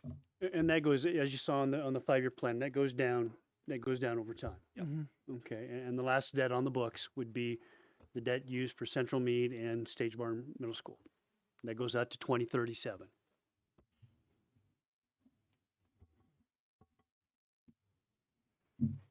Can you go back to what you mentioned about, you said something about a gray area of suspension of operations and a challenge, So or it could be challenged? the law does not say you can, the law does not say you can't. So we call that a gray area. So in the past, this district has used suspension. It's never been challenged. So the suspension of operations, could a board make a motion to do that? Yes. Has anybody ever challenged it? No. The law is clear that says that the board has the authority in the statute to close and open. That means you can open a building, close a building, reopen the building. You can do any of those things with that. That falls entirely within the board's authority to do that.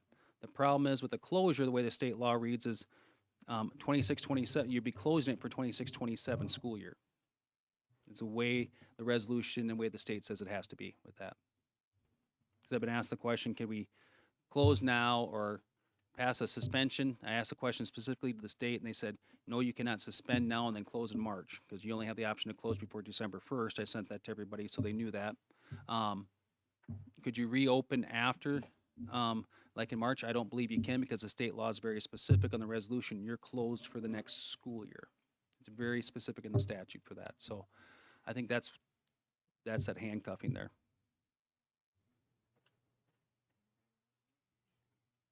Other questions on anything I presented? You have the first item on the very bottom, 0.5 to 1.0 FTE administration reduction. Is that not related to the Whitewood rural combination? That's beyond that. That's beyond? I think it's going to probably be 1.0, but we still have not decided how to run homeschool connections. So we have to decide how we're going to run that before I know how all administrative staffing will take place with that. And we're currently working on that. That's why it's 0.5 to 1. Do I think we'd eliminate an assistant principal position at 1.0? Yes. And then we may have some shifting to run school connections somehow. That's why it's that range. Our net might be 0.5 on that. What, I guess I know the answer to this, but just for clarification, what roles outside of principals are considered administrative roles? So our administrative functions are the superintendent, curriculum director, all of our principals, assistant principals. Then we have what would be either department heads or managers below that. That's like buildings and grounds.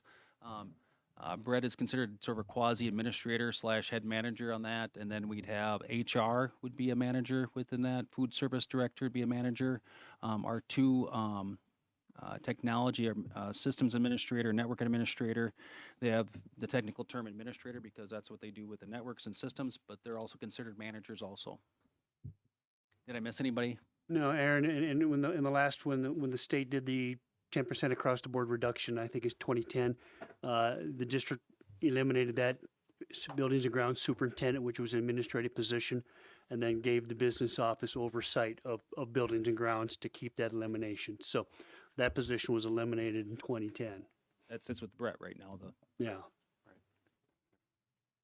And just for clarification, we have to get to the 1.25 million or fairly close to that deficit to rectify that or correct that. So as we choose not to do one of the original considerations list, we drop down to the alternative list and start pulling from that list to get to that deficit. That is Correction. Yep, that'd be within the first things I look at administrative reduction and then increase class sizes at the middle schools in those areas there, as trying to keep as many of our opportunities for kids while we sort through the rest. I wouldn't want to cut STEM right away. I would not want to cut the Spanish right away. I'd look at the section sizes, see where we could absorb positions before we went to taking away opportunities on that. Activities are going to be reducing. We're going to be doing some squeezing there anyway.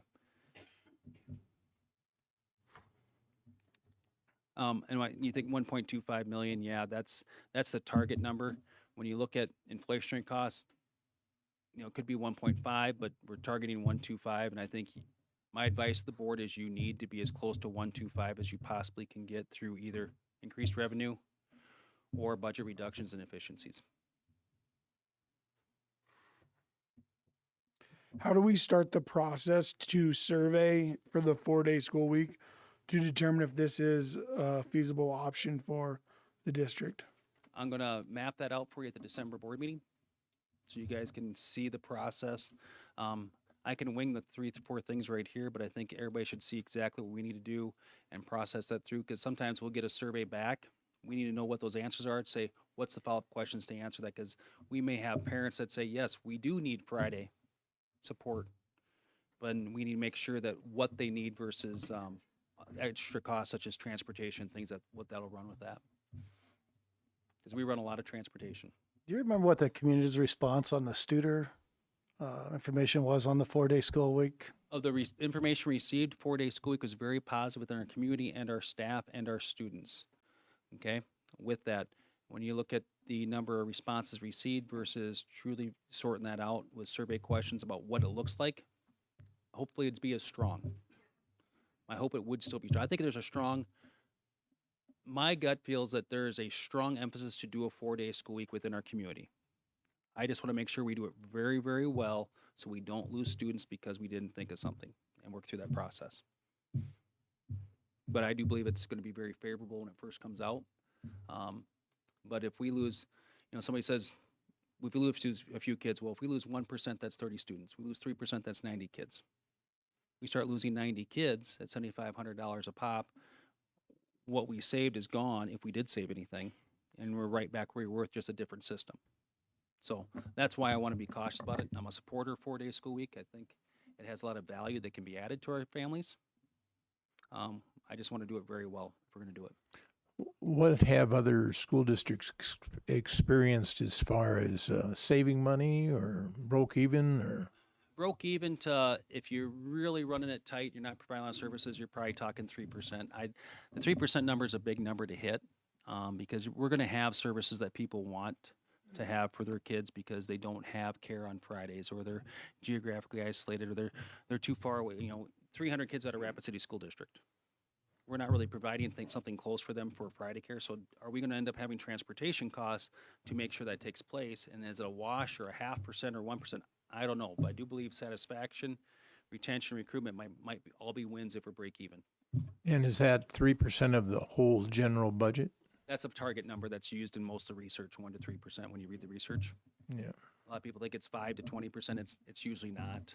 You can't make up 20% of your budget off losing one day. You just can't. You know, we did a little bit of a study, Tim, outside of substitute cost, where we took the vacation period over Christmas and New Year's and compared those utility costs to a similar 10 or 15-day period.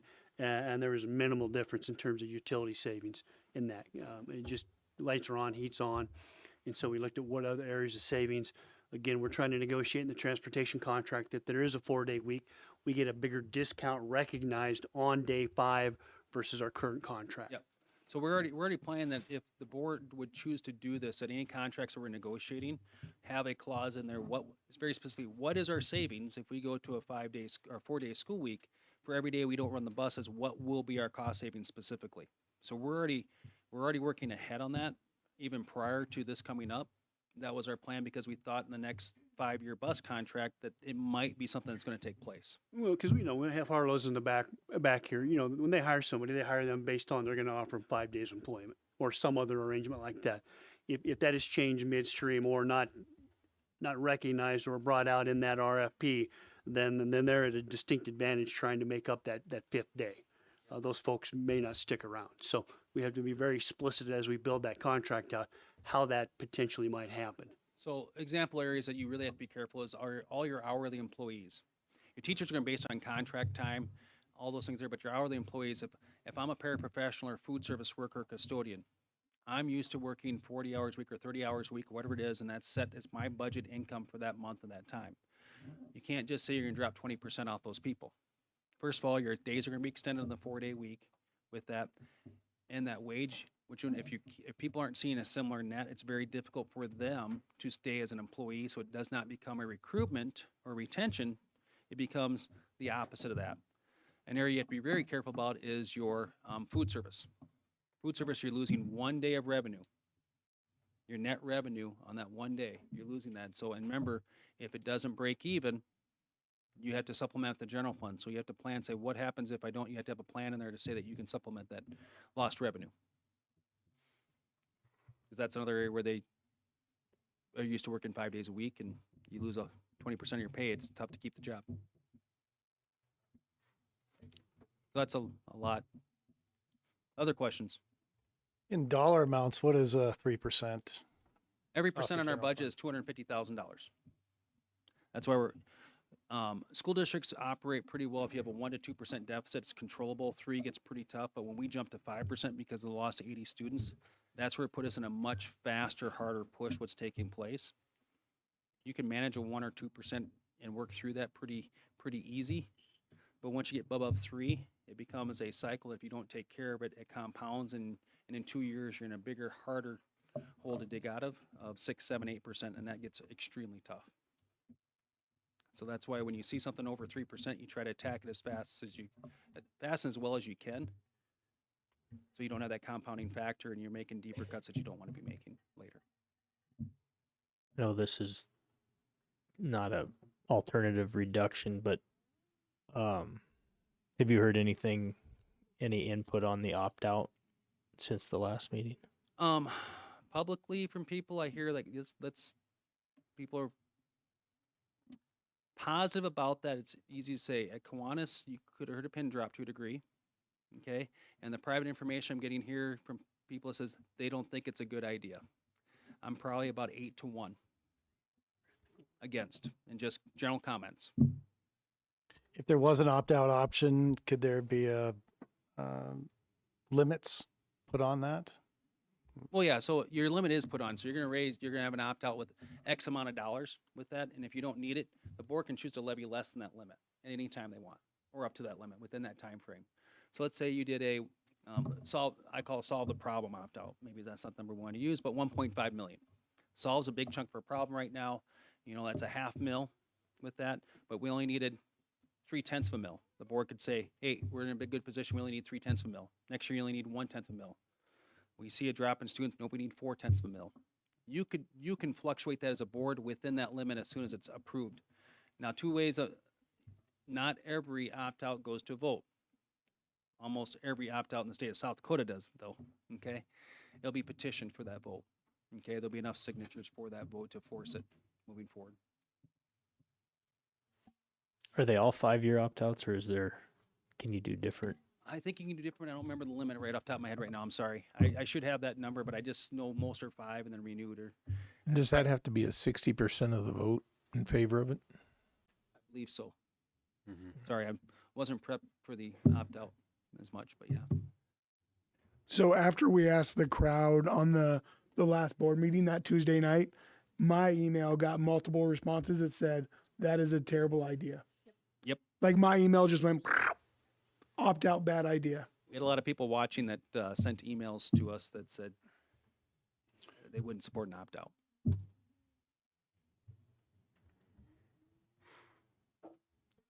Can we go back to the 4-day real quick? Because I had one quick question on that. And I think I've asked it before, but can you just explain the modified So option next year? Our general plan for the modified is this. We're going to take advantage of a little bit of the weather, holidays, and breaks. With it, the modified idea we'll be presenting in December is going to be about Thanksgiving through Easter, 4-day weeks. Okay? Friday's off, except where you have a Monday. With that, idea is that we have a lot of activities, including fine arts and athletic activities that are gone on Friday, so it ensures that we have our high school kids in school more often, not missing for activities. We'd use the Friday mornings on off days, not everyone, but half about for all of our staff in service, so we wouldn't have any other cancellations, things like that. We'd have no late starts or early releases because of that. Maybe one early release for the safety thing that we do. And then the afternoons on one of those days, that would really be our instructional committees work. And instead of having them come out of class or school and getting a sub and things like that, they do the work on those off Fridays too. So when we look at our sub costs and efficiency, that's what we'd use those for. Then we'd use those Fridays as our preset makeup days for weather-related cancellations. So all of the in-services would take place within that, like Thanksgiving to Easter, or there would still be? We're working on that. I'm trying to get rid of all the full day ones to maximize the days outside of that and our time. It'd be about 160 to 162 day calendar for the non-rural schools. Rural schools would stay on their 150-day calendar. Would you anticipate any savings going to a modified 4-day? Primarily right away. It gives us a good sample in some areas. I think we'll save. Our target would be the number of subs we have for staff development, instructional council, and things like that, and other costs that we're eating up and having teachers out of the classroom. We'd have our A team in the classroom more because we need fewer subs and pulling people out of classroom for other schoolwork that we do. That'd be the biggest advantage, plus some savings on the subs. I think it's going to be 30,000 plus. I think we have a bigger number, but I'm going to be very conservative with that number until I can really pencil it in tight. And you feel that would roll into a 4-day week I think for the following year? I think it's a very good opportunity for us to really work out some kinks as we survey and say, okay, are we going to have to do some things on those Fridays from our survey stuff? Because as we come around, say, hey, we may have to modify and say every other Friday we have to do tutoring or things like that for lower elementary students or high school kids or whatever it might be. We'd have information to apply as a practice during that modified 4-day week. We'd have information further enough ahead to try it than at least before we went to the full-blown calendar. A little test run a little bit, so to speak. And when do you plan on doing this? We'll present here in December. I'm hoping you guys will approve the calendar. It'll be next January. Next Thanksgiving, you're talking, Next through year. Easter. Yep, through Easter is the general plan. We have to fine tune some things on that. We have to do all the calculations. All of our students have to be in X minimum number of hours in school in order for us to get a state aid and be certified. And so we have to make sure we don't miss any of those key benchmarks by the state of South Dakota. Should be easily done, but we just need to make sure I have an error. So I was with a group of people this weekend, and one interesting thing that they brought up is they said, well, 4-day week's great because we'll be able to take our kids in and they can meet with the teachers on Friday and they can get course help. They assume that teachers would be in the building all day Friday as tutors essentially for students. So part of the thing we have to do within the negotiated agreement with Meade Education Association is stay within what the agreement says for hours worked, and we can shift those. But sometimes that means that, just like in the role right now, they don't report every Friday. They have a work day set aside certain Fridays, but they don't report every Friday. So how do you find that balance between staff development and then reporting and not put that over? And then we've added contract days, which contract days, I forget how much one day costs. It's, when you think of all of our staff in a district that has $25 million, it's an expensive thing to go through. So there's a lot of work to do on the backside. I have to get MOUs before we can do the calendar, Lee. I could get the teachers union on board with this is how it's going to work. This is what it looks like. So that's why I say January is fast to get that. I'm thinking it's probably February before we get that approved. We have to have the calendar approved by April.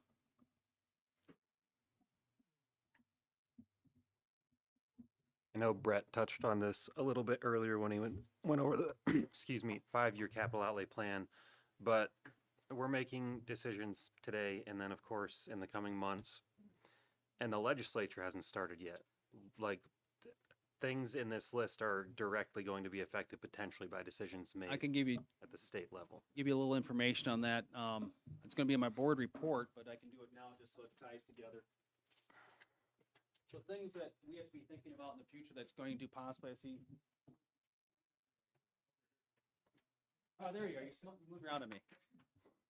Senator Dybert there. So things that I see there are three of the biggest items that we have to be very aware of. Okay. One is repeals authorization for school districts to transfer monies from its capital outlay fund to its general fund. This is from the taxation committee with that. That means right now that $350,000 is off the board. If that passes and takes effect this July, which I don't think, I'm confident it won't, I feel fairly confident about that, but if it does, I'm not a perfect predictor of my crystal ball, that could be off the table for us come July 1st. And that's part of our plan, July 1st, to implement that. Second one, limits increase in a school district's capital outlay property taxes to the lesser of 3% or inflation. Sounds like a great idea to lower property taxes, put a cap on it. We did that general education. It's put South Dakota behind quite a bit. We're 3% or less, okay? Except when federal funds are flowing through with ESSER and COVID dollars. And then the raises were great because it was federal money. That happens, it limits you again because the growth in capital outlay is going to hurt what we do with our facilities and everything else, combined with not lack of transfer. We will have to be a lot more efficient in the capital outlay project side and everything else, more so than I think we'd like to admit, and that could really restrict future financing of items. And then I have one recommendation from senators. Those are from Odenbach, Representative Odenbach.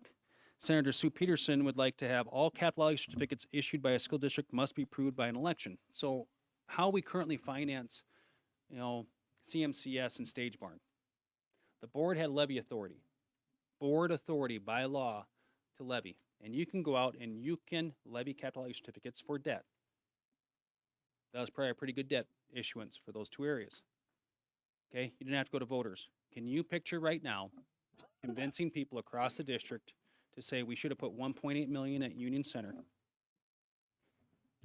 put $18 million in the Valley?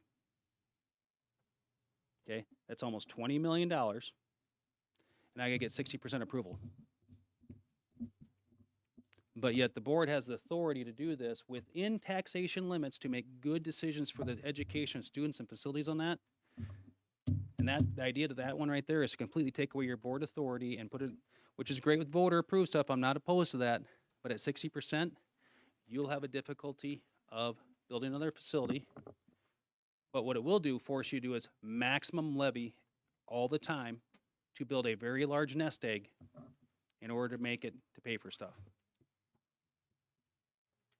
Those are just a few of the ideas in here. There's other bad ones, but those are three that would affect this district that uses capital outlay very efficiently and is saved for the point where they could use capital outlay as an emergency transfer from to general fund.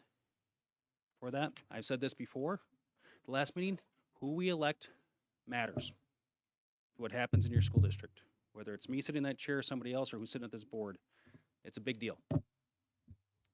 Could you speak to possibly anything on whether the school's insurance can go into the state insurance pool? Is that an option? Is that something we're thinking? Lead that charge. Put you in the spot, but Jorgensen, Representative Jorgensen told me that she did submit that to legislative, I think, audit or LRC to take a look at what's the possibility of having all public entities of schools be inside a statewide pool with the state of South Dakota.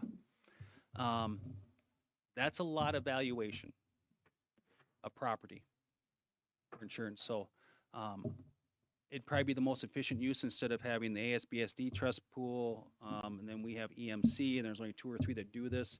You know, if we were to transfer to another one, it'd cost us more money. We know that. I know Spearfish looked at pushing that a little bit last year legislatively. It hasn't gained momentum. I'm hoping this year it gains momentum. I think it's a way to pool resources statewide, where if we said 1% of our funding went into this, or 2% of our funding, what our general state aid is, went into that to help that pool statewide, that is a massive resource that keeps a balanced level, because very unlikely to have a massive catastrophe across the entire state. It spreads your risk pool across a large area for that. So yeah, Jorgensen has approached me, and we talked about that again. She did submit that to the state. I forget which agency it was to look at that. And she's on appropriations.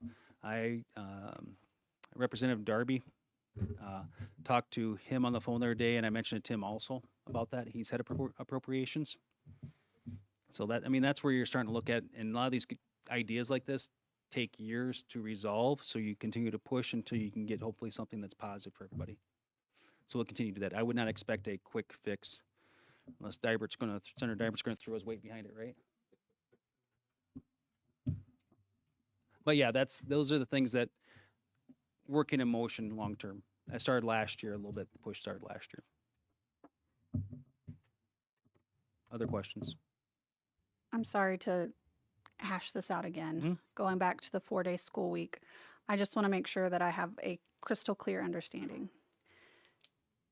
The 3% is best case scenario, and we Yes. have no idea what that will look like if we did it. We have no idea if it would be successful and we So- would make that 3%, or if we would break even or So- even go worse.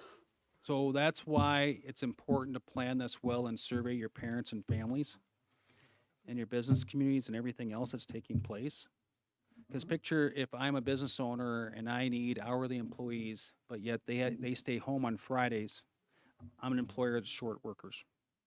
So there's a lot of balancing acts that take place with this. I still think it'd be beneficial, but we need to have really good answers to those questions, so the board can make an informed decision and say, yeah, we might lose 20 kids, but we might gain 40. I don't know. We don't know the answer to that yet. Back to my last point, I totally missed something. We like looking at pay wise, the freeze. Tom mentioned the health insurance thing. Where's the state at right now? Like, we typically look at and anticipate a certain amount of increase. They're behind on revenue sources. I'm expecting our first week December governor's budget to look not positive, in the fact that I know they have some federal mandates they're going to have to spend at the state level that's coming up. So I don't think it's 125 is what we put in our calculator early. I think 1.25 is a very optimistic number at best. At this In the general fund, right? Yep. Yeah. Maybe some one-time money. Yep. We're thinking we think they'll go back to when you have zeros, they just give you one-time money to offset that 1 year. But it's not ongoing, so it's going away the next year in your budget. So helps soften the blow. That's very common for states to do when things are tight.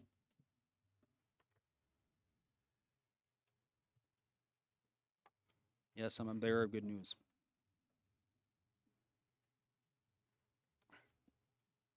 Thank you, Mr. Wormstead. Item 8, open forum. Open forum is an opportunity for patrons to share their thoughts and concerns. The school board will listen, but no discussion takes place, and there will be no board action. Board members may ask clarifying questions. The protocol established for open forum is to provide a time limit of 3 minutes to share concerns. If a patron would like to have a two-way discussion, they are encouraged to schedule a meeting with the superintendent. Appropriate and respectful public decorum is expected. Any complaints about school employees should refer to the school board policy, KL policy, complaint against school board employee. There will be a 3-minute time limit tonight, and we are going to cap open forum at 60 minutes tonight. And the reason for that is we've given about 7.5 hours of open forum time to listen to it. Plus, we've read multiple emails and responded to that. Our board, I've had multiple board members reach out to me. We need time to discuss these as we get to them. We did just have a little bit of dialogue with Mr. Wormstead, but we've got to have an opportunity to discuss as a board of what are the options as we move forward. So, Tanya. Marsha Amdahl.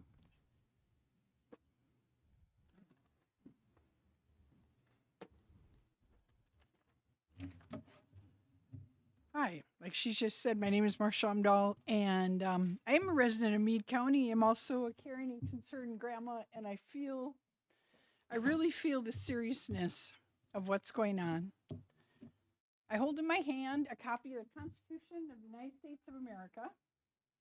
I don't know how many of you know, when our founding fathers were writing this important document, they could not come to an agreement. The Constitution almost wasn't written because the whole convention almost dissolved over their disagreements.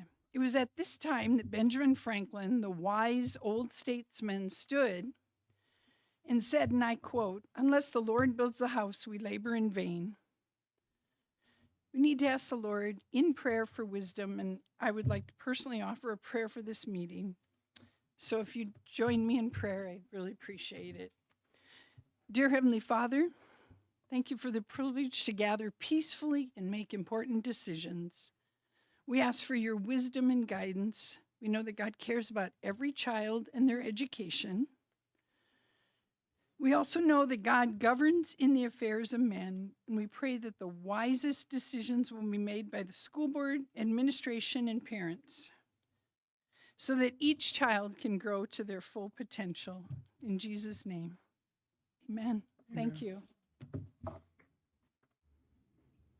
Jordan Himley. Hola. My name is Jordan Himley, and I am a Spanish teacher at Stageborn Middle School. I'm here to speak against the proposed elimination of any middle school Encore program, but specifically the middle school Spanish program. Elimination of any Encore program at the middle school level would have significant impact on Encore class sizes at both schools, Sturgis Williams and Stageborn. The way our Encore schedule works right now is that during teacher prep time, they come to us. The students are divided equally amongst the 5 Encore teachers: STEM, art, Spanish, PE, and fitness. As of this morning, the current enrollments at both middle schools total to 924 students, 429 at Stageborn, and 495 at Sturgis Williams. When looking at the projected enrollment for the 26-27 school year, with the cuts of an Encore program, we would be looking at class sizes of 29 to 30 students. That means we would be putting 60 kids in a gym at one time.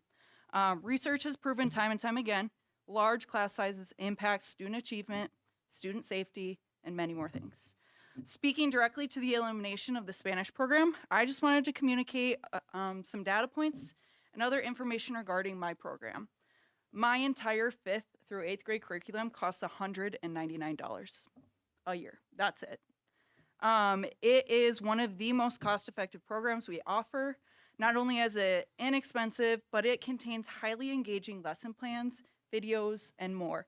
It is not uncommon to walk through the halls of Stageborn, hearing kids speaking in Spanish, singing in Spanish.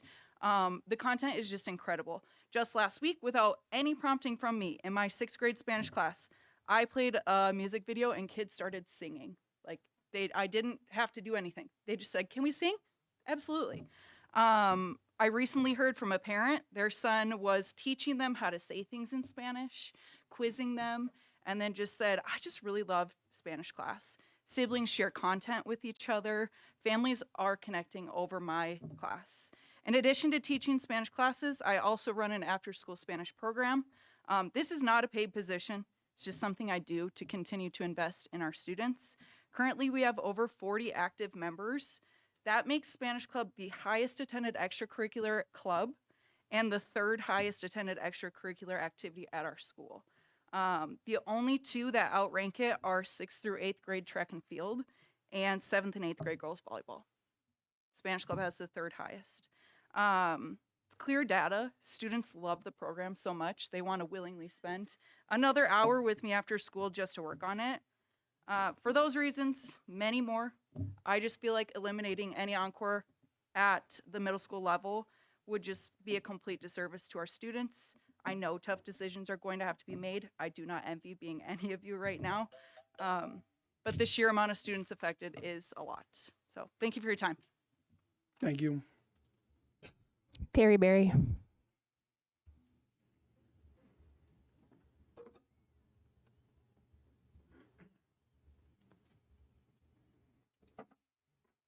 Hi, Terry Berry, longtime 40-some years employee for Meade School District. I'm here to just give you a few key points. I'm here to talk in favor of keeping the Atoll and Hereford schools open. Number one, there are the only schools left west of Union Center, and we know that's a 45-mile stretch from here to Union Center. You're not really, there are just too many unknowns. You have to buy the vehicles, secure drivers, insure both of those things. You have families 15 miles to the west of that school. You have families 20-some miles to the south. That's 35 miles apart distance. How are you going to gather up those far distances and all the kids in between and get them to Union Center, which is another 25 miles from the Hereford school by 8 o'clock in the morning? And I have some more information that I have just come across since the last meeting. There's also a ranch just south of us that the people are leaving in January. They're going to release that ranch. Those kids attended Hereford. You might possibly have another 15 miles in the other direction and be on Hope Road then, which is not good either. So actually, you're not really saving the $250,000 either, because as came up in the previous meetings, Mr. Burdett added the share of superintendent and curriculum and technology and the business office and all those type of things to the instructional costs and building costs of those two. And none of those costs are really going to go away. The superintendent's not going to take less money, neither is the business office or the curriculum and technology. So that isn't a true picture of how much money that you're going to save if you do close those. And so I think you're going to take away a school and just add more headaches with all the unknown stuff that of getting the drivers. I don't know how you can vote to close these schools when you don't even have clear figures of how much, if any, you're going to be saving, because if you close them, then you're going to have to add another teacher back at Union Center, which is going to be only one teacher less than at that point. And I just think something that I did not know, that these were just alternatives that he just presented. I don't know who decided that, but I don't know how you can say that these schools, keeping a school is less important than these kids in town having middle school Spanish.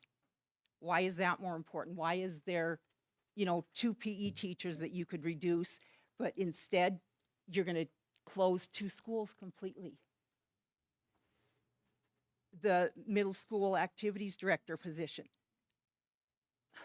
Why is that more important, and why are you going to completely close a school, close 2 schools, and you have all these other alternatives that you could go to? And I don't know why those are only alternatives and not part of the original big picture. Thank you, Ms. Berry. I'm not sure. Is it Keith Schultz?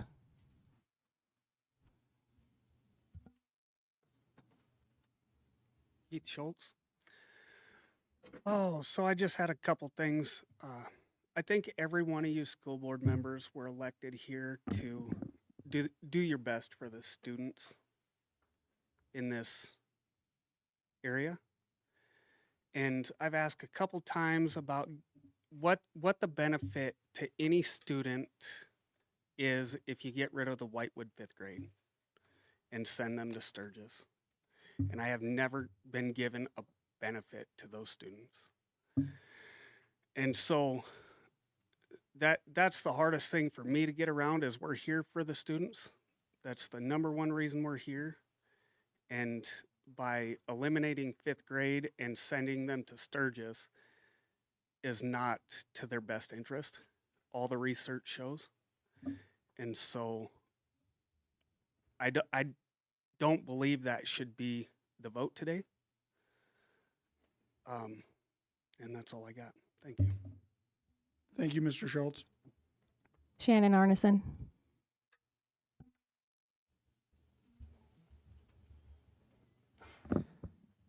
I've spoken quite a few times before on keeping the rural schools open. So tonight I'm coming and playing with you guys once again to do so. In the previous meeting, several of you said that you had been contacted by individuals requesting that you close the school and eliminate the rural schools. But I wonder if those individuals realize that we really are not the burden on the deficit or on the school district. And I'll mention again that I've mentioned before, we do not utilize the school lunch programs. Hence, we do not need to apply for free or reduced lunch, eliminating additional strain on the district. We don't utilize the food program, which means we also do not have school cafeterias or cafeteria staff themselves. We don't have to have construction to build cafeterias. We do not utilize a PE teacher, a computer lab or computer teacher. We do not have choir or band. We do not utilize required transportation contracts or services yet. We do not require the nursing staff, a resource officer, or have extra classes such as foreign languages or technology type classrooms. In actuality, our schools do not even submit a large amount of maintenance requests, which is a blessing because there have been some lack of oversight in that area as well. Our schools operate on the bare bone minimum and appreciate doing so we're not the burden on the district, and so we can keep our schools open. I wonder how many of you here and in this room who do not live in the rural communities would be okay with only having the option and being forced to have your schools closed and bus your children with bus drivers who may not be aware of what the roads are like out in our areas, but put your kids on that bus on the equivalent of a mile from here to Gillette, Wyoming. That's what it would be daily if you put some of our kids on those buses to bus them to Union Center. It could potentially be the amount of miles it would take for your kids to get from Sturgis to Gillette, Wyoming. That would be a daily round trip. Kind of asinine if you ask me. Again, we are not the deficit on your budget. We're not part of your deficit. Yes, we're included in that, but you talk about closing the 5th grade school in Whitewood and moving them to Sturgis. You mentioned at the last meeting that you had reconstructed and designed your 5th grade classrooms or some of your classrooms in Sturgis to attain larger class sizes. So why don't you consolidate your classes in town rather than moving it from Whitewood? Consolidate some of your 5th grade classes already here in town. That was a comment that was mentioned last time. Again, I know you guys have a hard decision, but when you want to increase enrollment numbers, people are going to look at your district and realize, they closed the schools that were the least burdensome on their deficit. Do I want my kids to go there? You close our schools, you're talking 20, 30, 40, possibly up to 90 students that you could lose. So when we talk about the 1 to 3% in enrollment or enrollment deficits, that's going to hinder that. That's going to be part of that. Again, people are going to look at your district and say, the people that were the least burdensome got cut. This year, it's Atoll and Hereford. Guaranteed in a year or two, it's going to be Opal and Elm Springs. Thank you, Ms. Arneson. Mason Allen.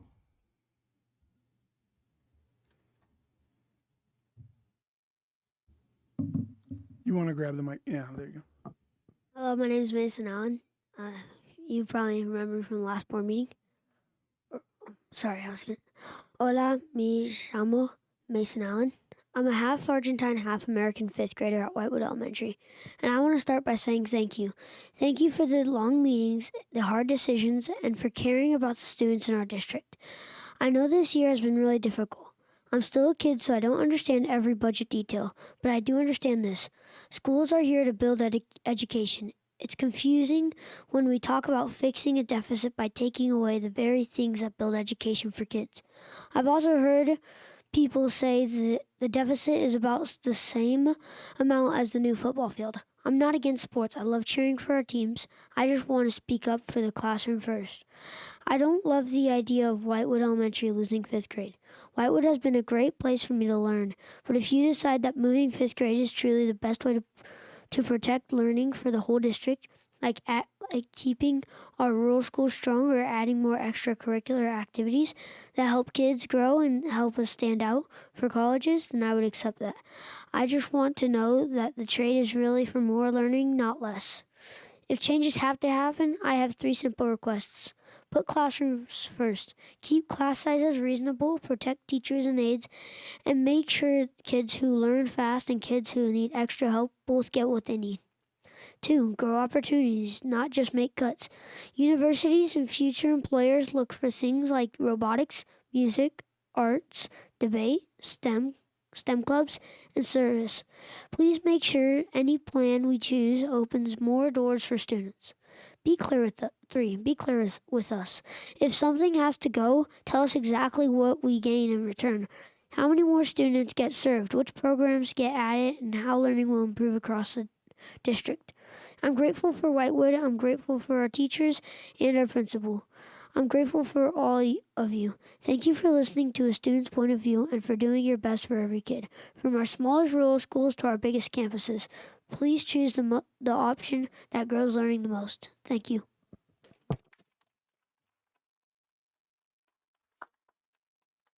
Derek Allen. Thank you, Mason.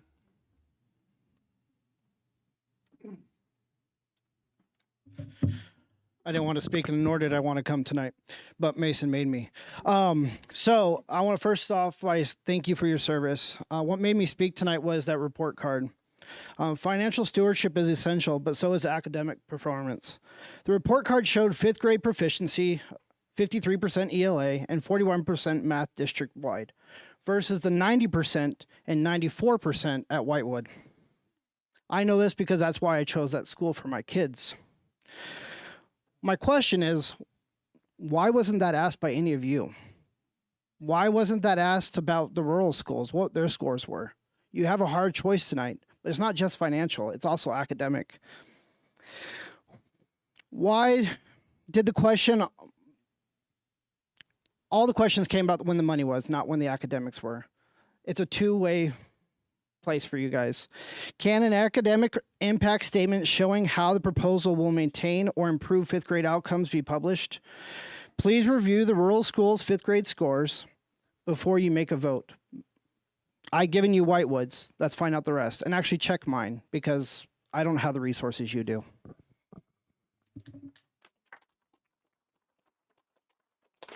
Thank you, Mr. Allen.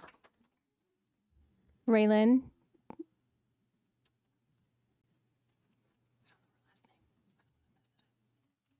My name is, excuse me, my name is Raylan Psychos. Thank you for listening to the community tonight. We voted to have you, school board members, as our voice. Please do not disregard what we're saying and listen to what our community leaders have expressed. The current Whitewood Elementary School was built in 1992 as a K-6 elementary school. Several years ago, we were saddened to see the 6th grade transferred to Sturgis. Instead of trying to bring 6th grade back, the district is looking to remove yet another grade. The schools along the I-90 corridor do not all have to be the same K-4 elementary. Spearfish isn't. Every single person in this room knows that smaller class sizes lead to greater academic success. You have seen Whitewood students' test scores. Shouldn't we be celebrating this as a district? Instead of embracing the success, we are witnessing encouragement to dismantle it. Even if we aren't able to duplicate this across the district, let's keep what small classes we do have. I have mentioned that with removing Whitewood's 5th grade, several students will go to another district. After completion of 5th grade last year, there were 3 students that left the district. With the removal of 5th grade, the district will be looking at losing students a year earlier, a year sooner with less funding. The district should be looking at ways to bring in students, not force them out. There are 3 subdivisions being built near Whitewood right now. People are moving in. Notice the subdivisions coming in near exit 17. We should consider bringing a bus to that exit to carry students to Whitewood. And now I want to mention all the community members in this room, we could all be on the same page. We are willing to work to earn money. We are willing to reach out to legislators to increase school funding. We are willing to do whatever is necessary to move Meade 46-1 in a positive direction. Do not support the closing of yet another grade in Whitewood Elementary. The transfer of Whitewood Elementary 5th grade does not have to be decided tonight. This is a rhetorical question, but why is this getting pushed through? Deciding this at a later date will not have any negative impact on the district. It won't. Delay this vote and see what can be accomplished by next April. Let us work with you. Let us help you. Let us see what we can do together. I'm pleading with you. Please do not close Whitewood's 5th grade.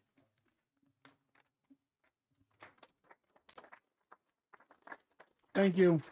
Carter Psychos.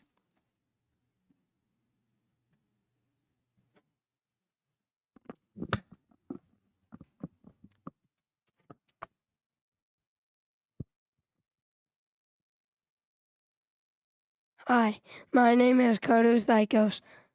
School is easier for me to learn in in a smaller class, and I like my playground. I can contact legislators to get more school funding. Do not vote to close Whitewood's 5th grade. Thank you for doing the work you do.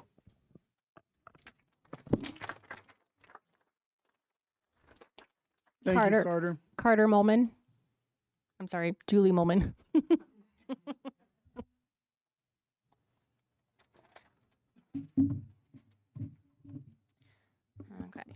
Hello, I'm Julie Molman, and I teach kindergarten in Whitewood.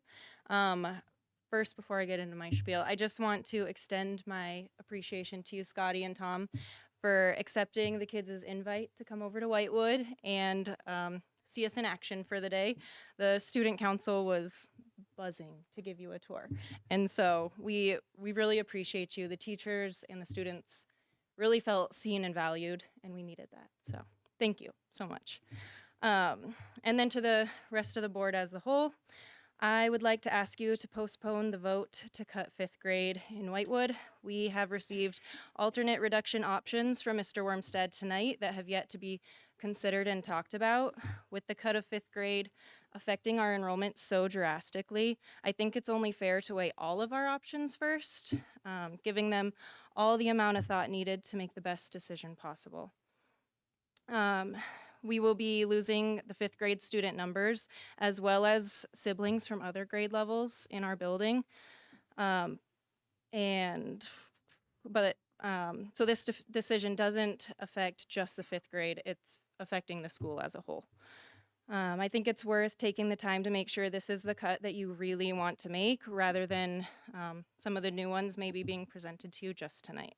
If you have to make the vote tonight, I want to strongly urge you to vote no to moving 5th grade. This is a big decision that will affect our school, your school, greatly. Thank you for your consideration. Thank you, Ms. Molman. Randy Dybert.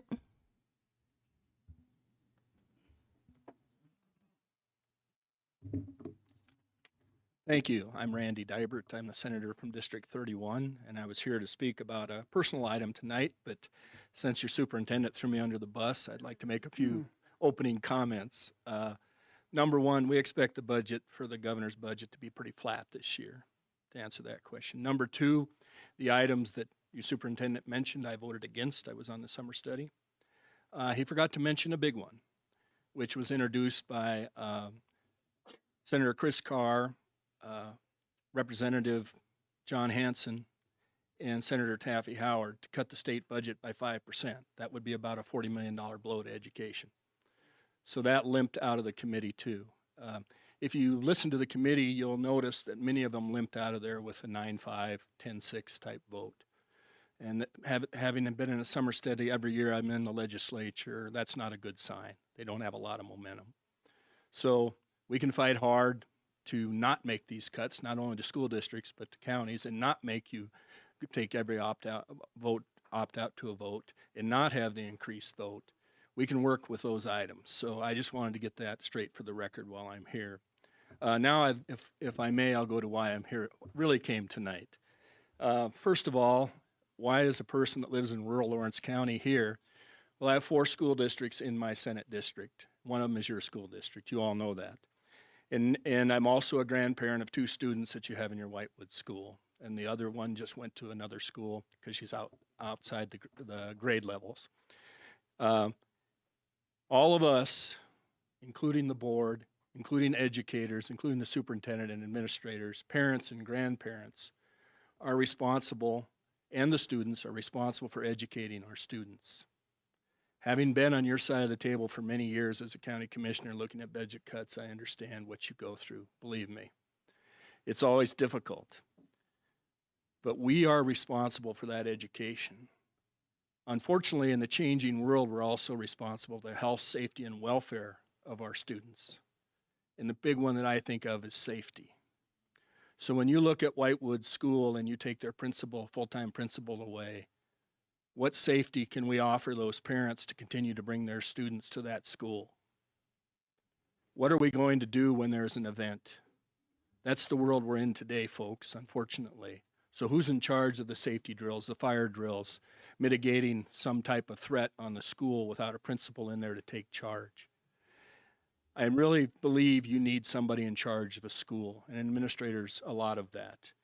The current principal you have there has diversified his role as much as he can. Maybe he can do more. But it is important to the structure of a school to have authority in that school. When they opened a new school in Spearfish when I was in second grade, the superintendent was our principal. We had 3 people in the building. We had the business manager, we had the superintendent, we had 1 administrative person, and we had K through 6 in that building. But the double duty by the superintendent made it work for the budget we had at that time. Excuse me, Mr. Knight, your time's up. Thank you. One quick question. So we've had a lot of people say that they will reach out to legislators to get an increase to help us with our budget deficit. What's the likelihood of a budget increase to school districts this year? Because there's a lot of districts that are fighting this deficit. We just heard Sioux Falls roll theirs out.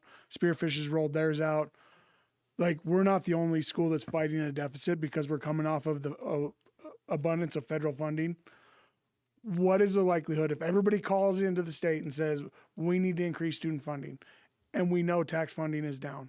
Is there a chance that we increase? Your chance is very slim, but we'll know more on December 9th when the budget hearing, the budget speech is done by the governor. We'll know a lot more at that time. But I'll go on to explain that a little more. There were several proposals on our summer study that stabilized or even increased school funding. The idea for the most of the people on there that have served a long time was to maintain school funding and reduce property taxes by putting that funding up on the state through other means, which would be either a 1% or 1.9% education tax, which would operate like a sales tax. I had 2 items. One is when the sunset comes off on the 4.2 and it goes to 4.5, that 112 to 120 million goes to education and tax relief. So they've heard you. Unfortunately, a lot of the new legislators don't have the experience on how the process works and don't understand school districts. So to make it work for the school districts, you need to get out there and educate the people on the school formula, on the Blue Ribbon Task Force. You need to have that information. There's very few legislators that fully understand your challenges or your budget. Thank you, sir. Becky Brooke.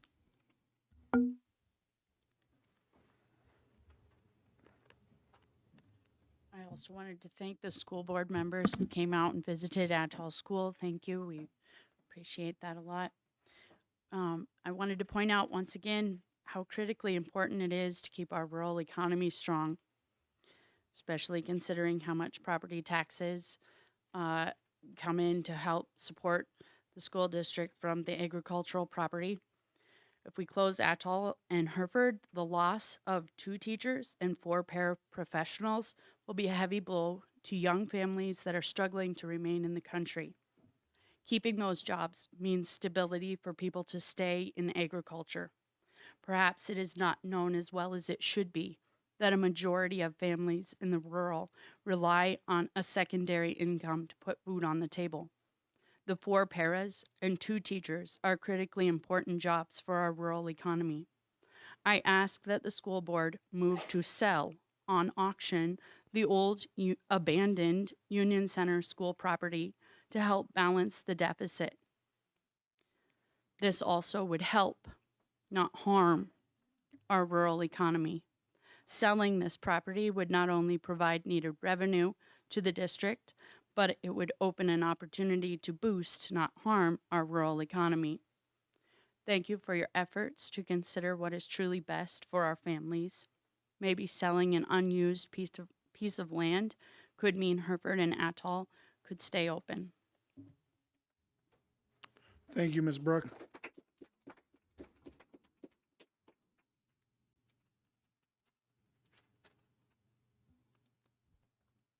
That is all. That's all.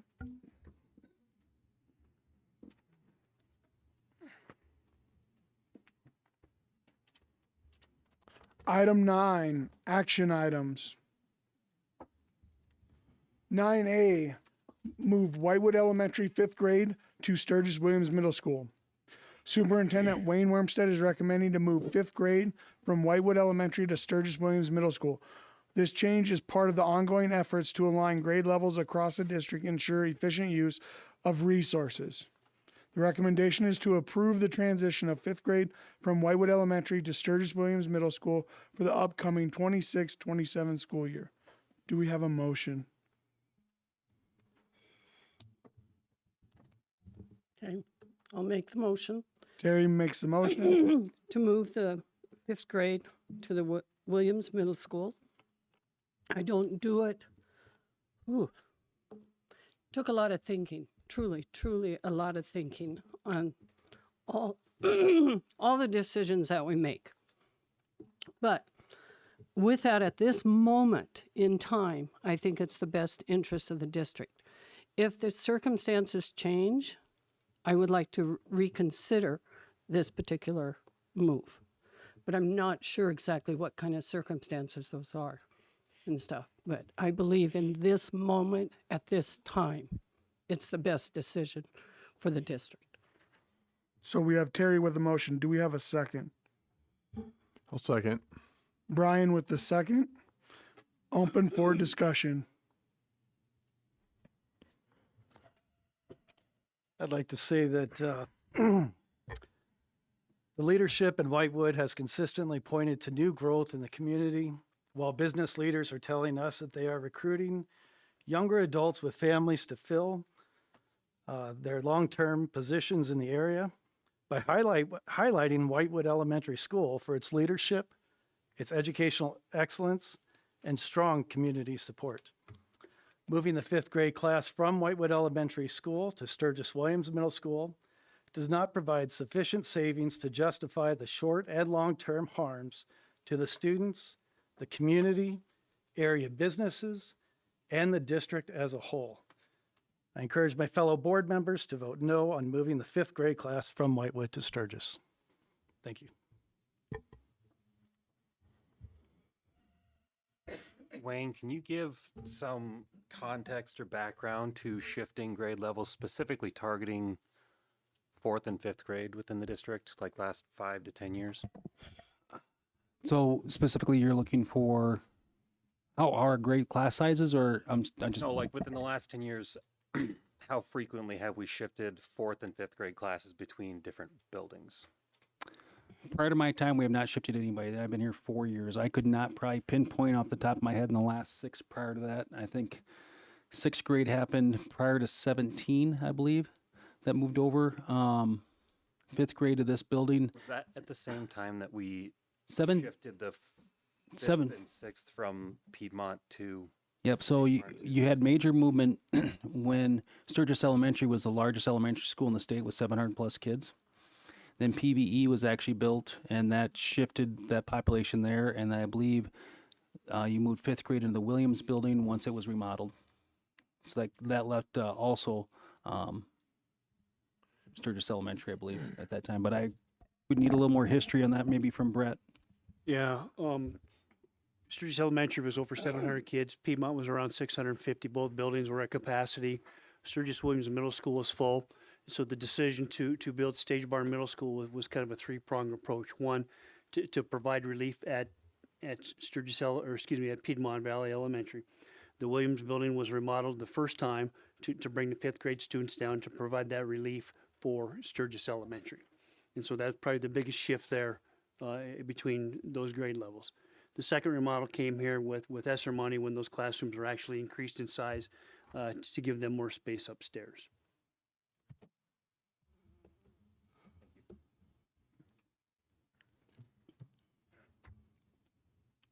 We heard discussion tonight. We've also had a lot of emails that have come in that linked the size of classes to direct results in learning. So how do we ensure small classrooms in one building and then ask other buildings to go to larger classrooms and say that we're providing equitable services to all students in the district? That's difficult. I'll give you an example. Tonight was, would we consolidate our 5th grade in this building? So next year we're planning on having, if Whitewood came over, it'd be 25 students in that classroom. If all the students attended next year in 5th grade. But if we just consolidate that next year and don't move Whitewood, and we reduce a teacher next year, that classroom will be 28.25 without a move if I cut a teacher in 5th grade right now next year. So we'd run a 5th grade classroom of 14 in Whitewood, and we run classrooms in Sturgis Williams at 28.25. I have a tough time saying that's equitable. I have the numbers here. You tell me any grade level for reduction. I can tell you what the class sizes next year would be in that building for every single one of those. I track this. And right now they're 22.6, so that'd be about 22.5 next year in 5th grade if Whitewood comes over. 25.2. I'm sorry, 25.2. I said that wrong. 25.2. Well, I was going to say if we went down a tenth, there's Yeah, something wrong. sorry. I said that wrong, yeah. So, I mean, I can say if that list of cuts that, you look at class sizes, I could take 2nd grade. At Sturgis, I got Sturgis up in front of me right now, up to 25 kids instead of 20 kids. So every one of those sections that we reduce there, administration looks like an easy one. Everybody says that's fine, do that. At the same time, we want people to cover everything. Any of these cuts, as much as it hurts that class size or location of school, it's the same thing anywhere else, and that's what we're looking at, is running class sizes in the elementary and middle school to 22 to 28 to 30 kids to make up that savings. So I'm trying to balance the lesser of bad decisions that are not conducive to what the state of South Dakota chooses to fund education historically and how much the enrollment impact hits our district. So whether the board says yes or no to this, the next ones are, PVE is just as bad. Sturgis Williams, Stage Bar Middle School, you're talking 2,000 students between those 4 buildings approximately. And increasing class sizes there before will be very difficult for those staff either. I'm not sure I answered that entirely.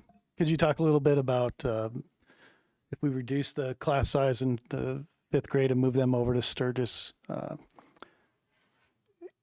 is the other way possible as well? Could you relieve some congestion from Sturgis and reverse bus to Whitewood? And I think we currently do that, correct? We currently have the option for that, and parents voluntarily take that because that's really not their school zone for that. But we have more that choose to come to Sturgis for whatever reason. So it's a possibility people would like to take advantage of that. We'll advertise that again this next year on our social media sites and make sure people are aware. But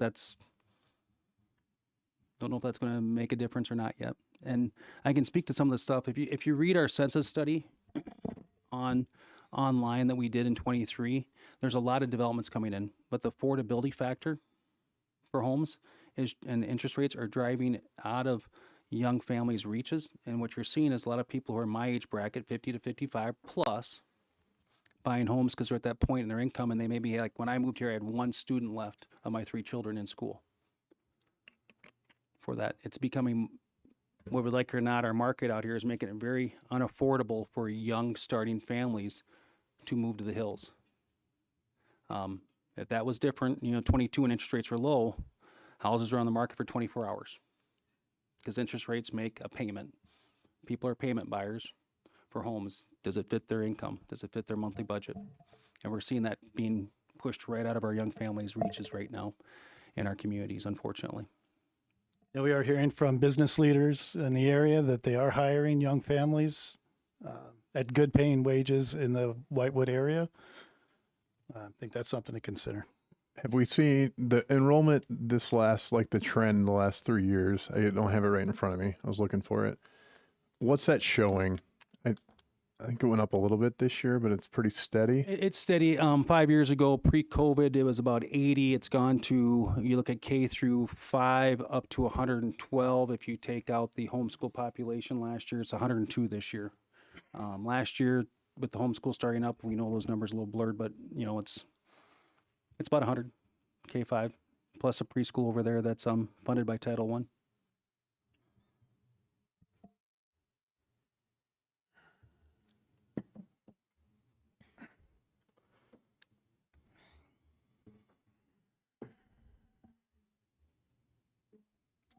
Is there a deadline on this vote? Fifth grade is not. You could go all the way up to the end of August to do it if you really wanted to. Right before school starts. The thing for us is planning moving forward is that April 15th is a hard deadline for what we have to do legally with our staff, which means I have to have a process done by February into March in order to execute that in April due to reduction in force laws that we actually have on statute. So I have about a 60-day window to do that correctly, or we can't reduce staff if we have to.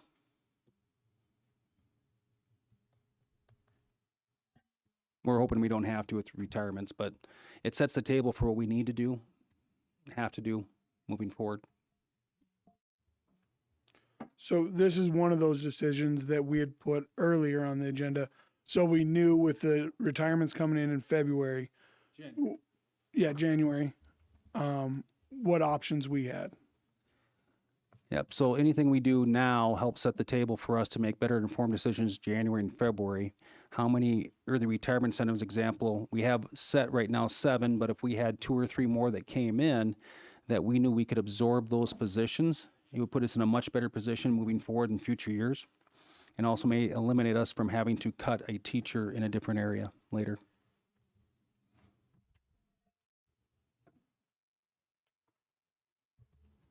And is the 5th grade class part of the 90-some%?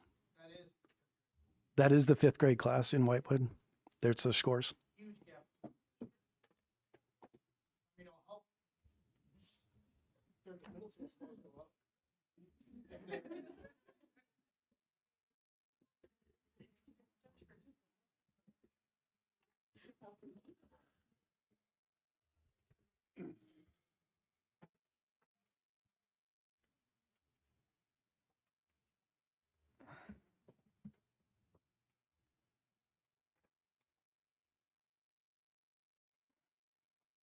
Any other discussion?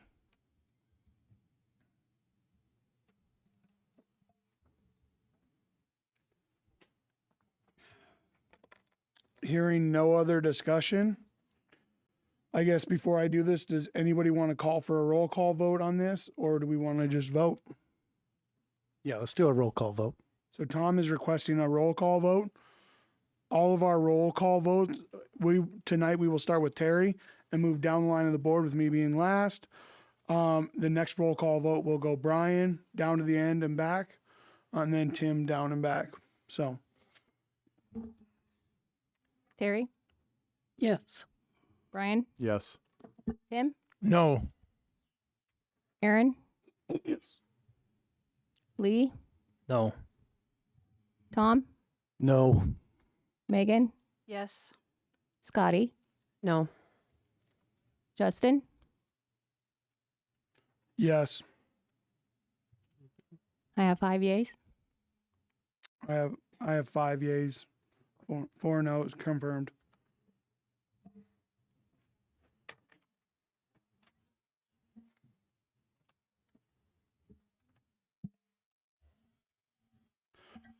Before I go into this next item, please remember that a lot of board members requested that we have time to discuss this tonight. In order to have discussion, we have to have a motion and a second to at least get into a discussion so we can have discussions about it.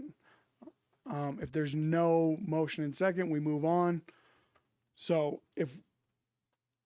make sure we're not assuming because of a motion and a second that if we're trying to get into a discussion on this topic, we've got to get into a motion in a second. 9B, closure of Atoll Elementary School. I make a motion to table 9B and C. Can I 9. read the background real quick? Yes, you can. Thank you. As part of the district's ongoing review of enrollment trends, staffing, and facility utilization, administration has conducted a review of Atoll Elementary School. The review included an evaluation of current student enrollment, associated costs, and proximity to Central Meade County School. CMCS is well positioned to accommodate the 11 students currently enrolled at Atoll Elementary. CMCS can provide the same educational opportunities, maintain a low student to teacher ratio, and ensure continuity of instruction and support services for all affected students. I will read the attached resolution as it will require a roll call vote. So the resolution is, whereas the Meade School District 46-1 declares that the attendance center of Atoll Elementary School, currently serving grades kindergarten through 8th grade, shall close at the end of the 25-26 school year. Whereas per South Dakota Codified Law 13-23-1, the school board shall have the power to discontinue an attendance center by resolution of the board, and action shall be taken by December 1st prior to the closure. Be it resolved that the Meade School District 46-1 administration be the authorized to discontinue education services at Atoll Elementary School and further plan to assist families, students, and staff with this transition. Do I have a motion? Yes, I move to table 9B. I second that. So I have a motion from Tim, a second from Lee. Any discussion? What does that look like? What does tabling it look like? It's not debatable, I don't believe, correct? Correct. Do you have your card? Yeah, he's got that right there. It's not debatable. So I can tell you what I can tell you what it means. It means that the motion be tabled until the next meeting that'd be called, which we'd have to call a meeting prior to December 1st, or it just dies because we don't meet the deadline. That's what I can tell you. It's a non-debatable motion. It goes up or down, correct, Mr. Umdahl? Yes. Where'd my card go? I'm sorry, what does a non-debatable motion mean? It means we cannot discuss it. So basically, you're just saying we're going to table the motion to a future date to discuss at that time. It requires a simple majority. Yep. Do we want to roll call this? Yes. Yes. Terry with the motion to do a roll call. A request. Started waiting. So you'll start at Brian. And the affirmative. So the thing is, affirmative is to table. So if you say yes, you're moving to table. If you say no, you're moving not to table it. Thank you. And to be clear, if we table, we're just pushing this question down 1 month.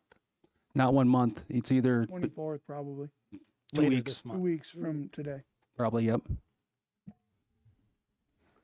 Or can we amend the motion? Not amendable. Table's unamendable, I don't think. You got the rule book there, but I'm pretty sure on that one. No. Yeah, I didn't think so. Yep, that's right.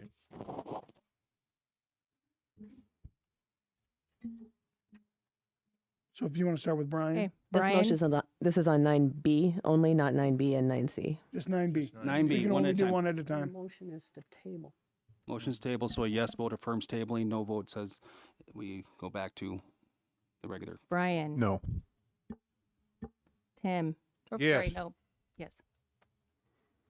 Aaron. No. Lee. Yes. Tom. No. Megan. No. Scotty. No. Terry. No. Justin. No. Have 7 nays. I confirm that.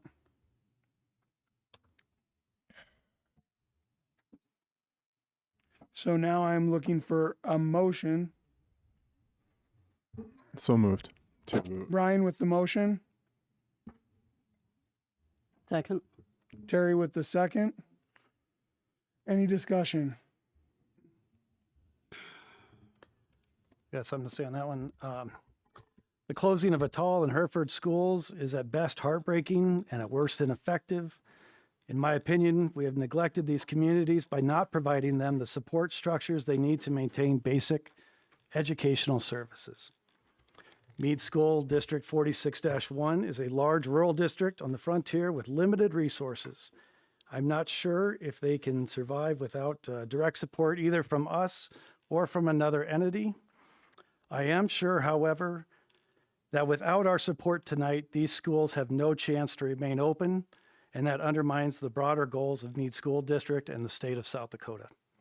I am voting to keep the rural schools open until we can find a solution suitable for long-term success for all of the remaining schools in our district.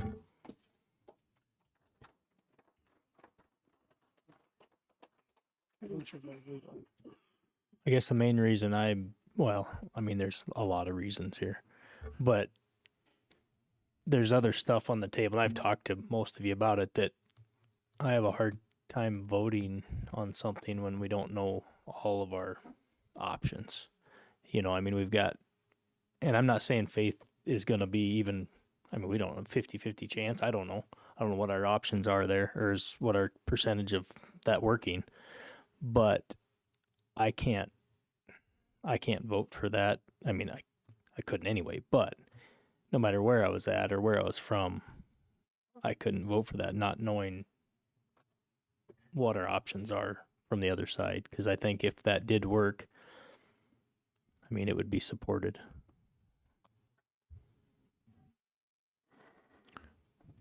I agree with Lee also that there's a lot of questions out there and we need more opportunity to find answers. And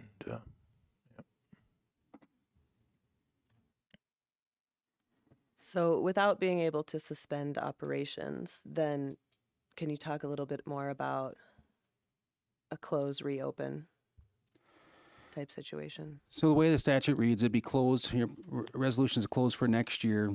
Then what would take place is the building, I'm assuming, would be retained, and then the following year, a board could choose to reopen it. I guess the problem I have with that is you said that we couldn't reopen it next year if things changed. That's correct. And that's where I struggle, because if something did change in district and we don't even have the option to keep it, I guess that's where I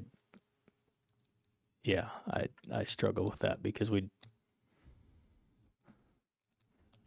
doesn't make sense to me. The way the I get we got to statute, find money. But I don't. That's where I think we need to go into the gray area. I guess that's where I'm at. If the state comes back and says, "What are you doing?" I guess we'll have to explain ourselves, or I'll explain it. I don't care. But I guess where I'm at is I'd go into gray area rather than cutting it, not having the option to open it back up next year if things change. That's why I struggle so much with that vote. So if you could open it back up next August, I'd say, okay, yeah, it'd be just like suspending operations, but it's not. So with that, the district has in the past suspended operations. The law doesn't say you can or can't. It's just very specific on a closure, that the resolution is, and the state law says you close for the next year. So. And I get the fact we have to close by December if we're going to close. I mean, that's there's no question. I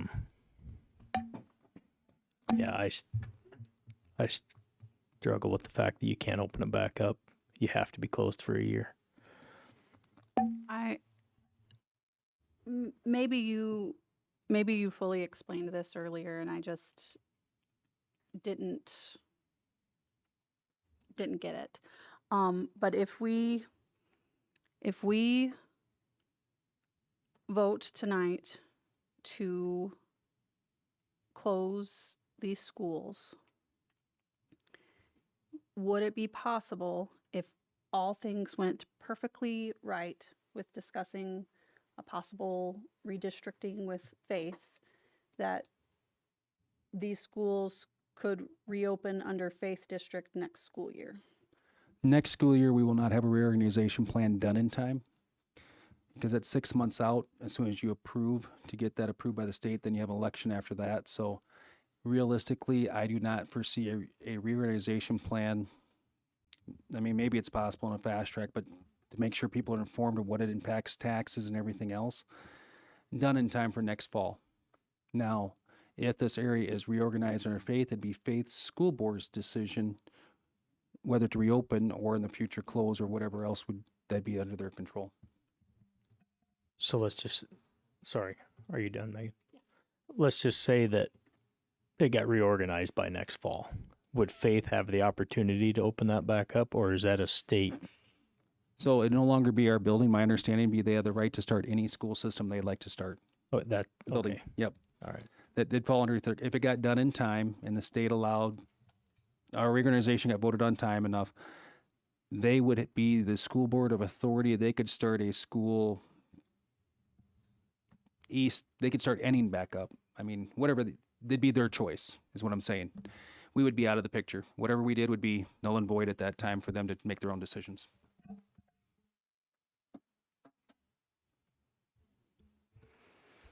Can you talk a little bit about the standard for petition? So prior to January 15th, the public can petition to push this to a public vote. You need 15% of the registered voters in the last general election of 2024. So you need 15% of the signatures are validated for that on the proper form, which I have actually sent, I think, to Joe Urbanek and Mick Trask. I think I sent that both to you guys for that, as you've been talking about reorganization. And just has to be filled out correctly like any election petition. And if there's enough signatures for that, then we have to have a vote prior to March 1st. The reason why that's pushed to March 1st, so if a district was closing for economic reasons, they could continue the process and meet the April 15th deadline for laying people off if that was forced open. And to be clear, And that happened in Harding County had a closure in the last, about 2 years ago, 3 years ago. And Both buildings closed. both buildings closed, and they actually, the people took that to a petition and went to a vote. The public said, keep them closed. But so it has happened recently, to follow an example.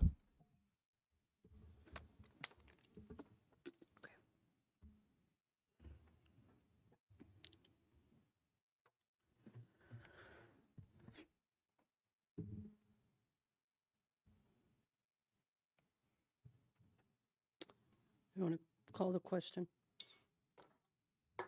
Hearing no further discussion. What's that? Call the question. So, but we're gonna vote. Terry called the question, so your board's So required to vote. We will start with Tim.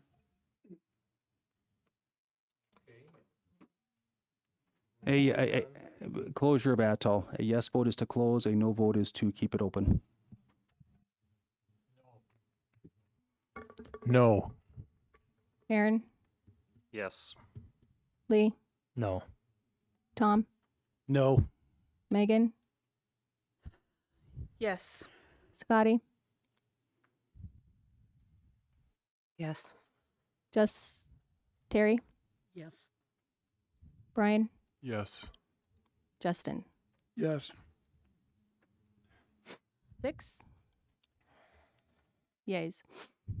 I confirm that.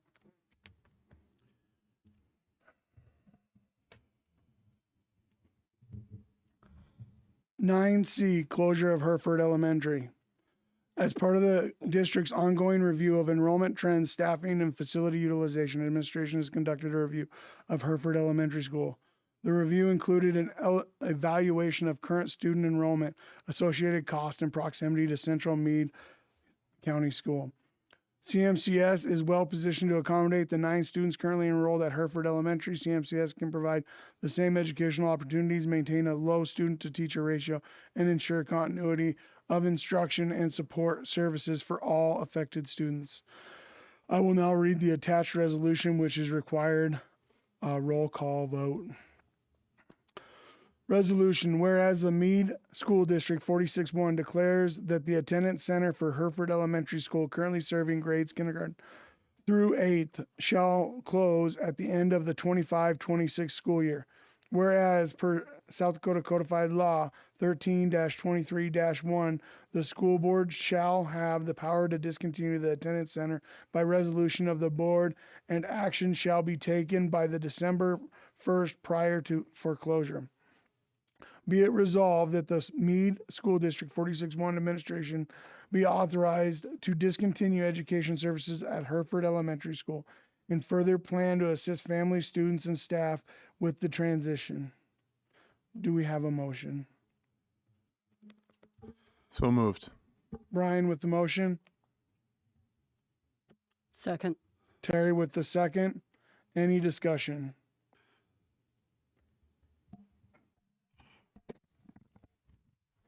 I'm just gonna say I'll repeat what I said on the last one.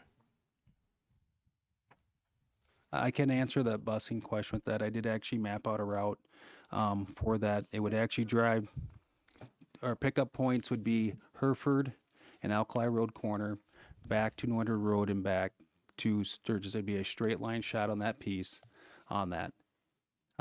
Is it perfect? No, but that is a route that shortens mileages on that. And I have, Sorry, could you repeat that again? yep.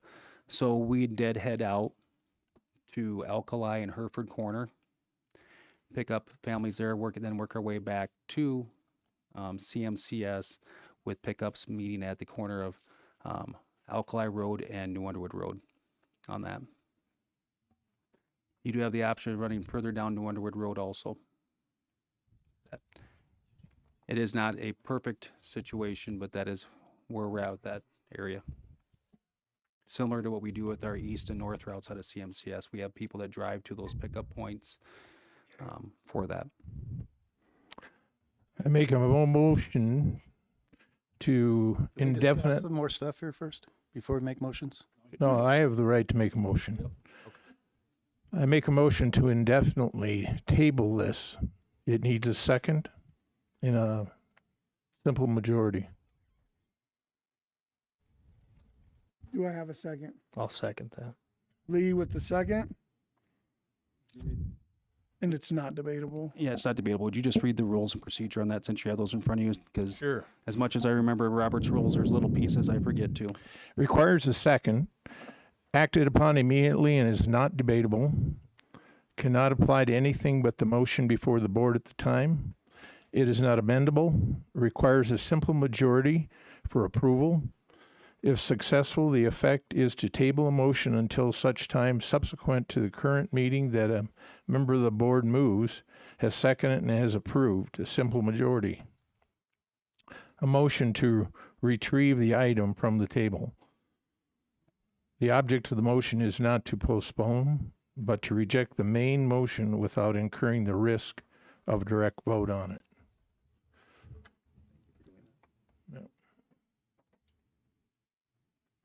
Would we like a recall or a roll call on this?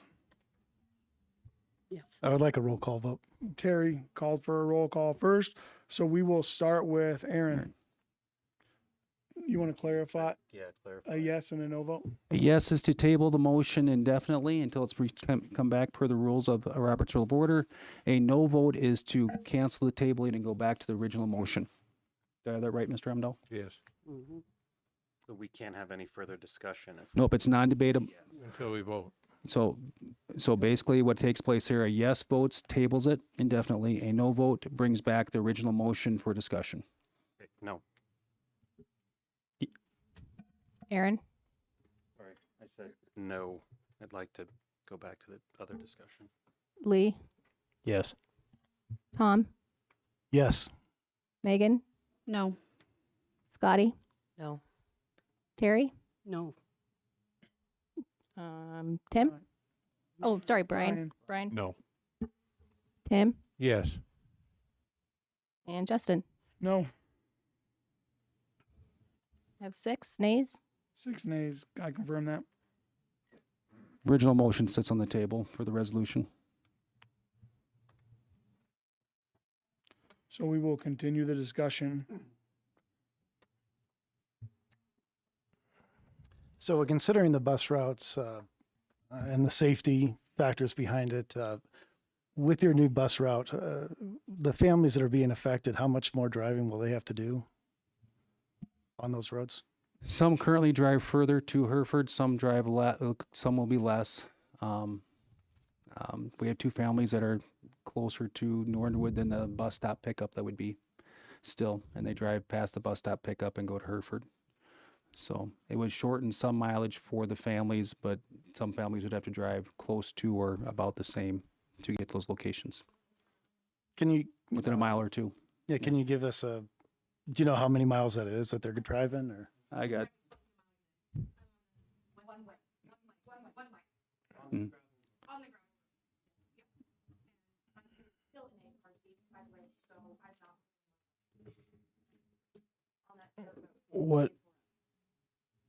What is you talked about the bus route going to Alkali Road and Hereford Road. Yep. What is do you know what the cost of that is?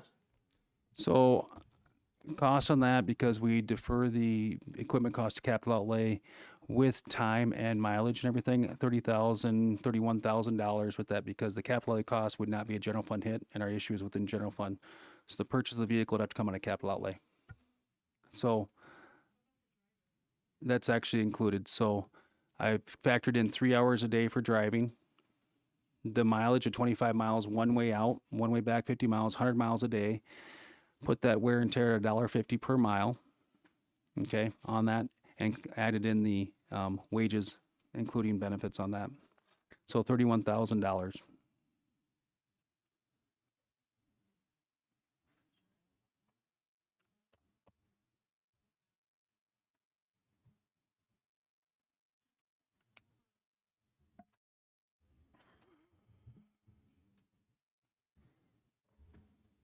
Other discussions?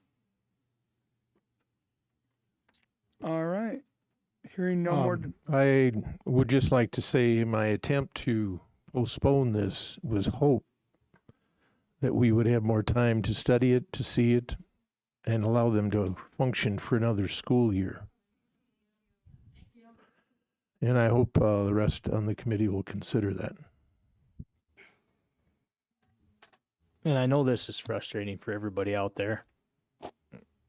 None of us want to be here, though. I mean, especially me, probably. I don't know. None of us want to be here. I mean, as much as this sucks for you guys, it sucks for us too.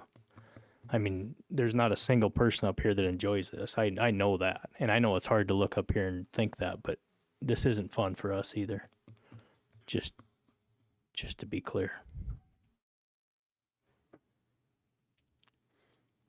Okay. We will start with Lee. Sorry, what are we voting on? I know what we're voting on, but voting a closure of her. Yes is to close. No is to keep it open. Okay. No. Tom? No. Megan? Yes. Scotty? No. Terry? Yes. Brian? Yes. Tim? No. Aaron? No. Justin? No. 6 nays. I confirm that.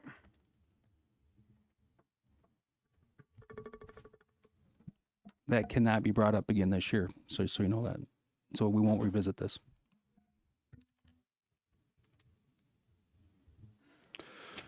$9D, approval of Sturgis Elementary and Whitewood Elementary Purple Star designation.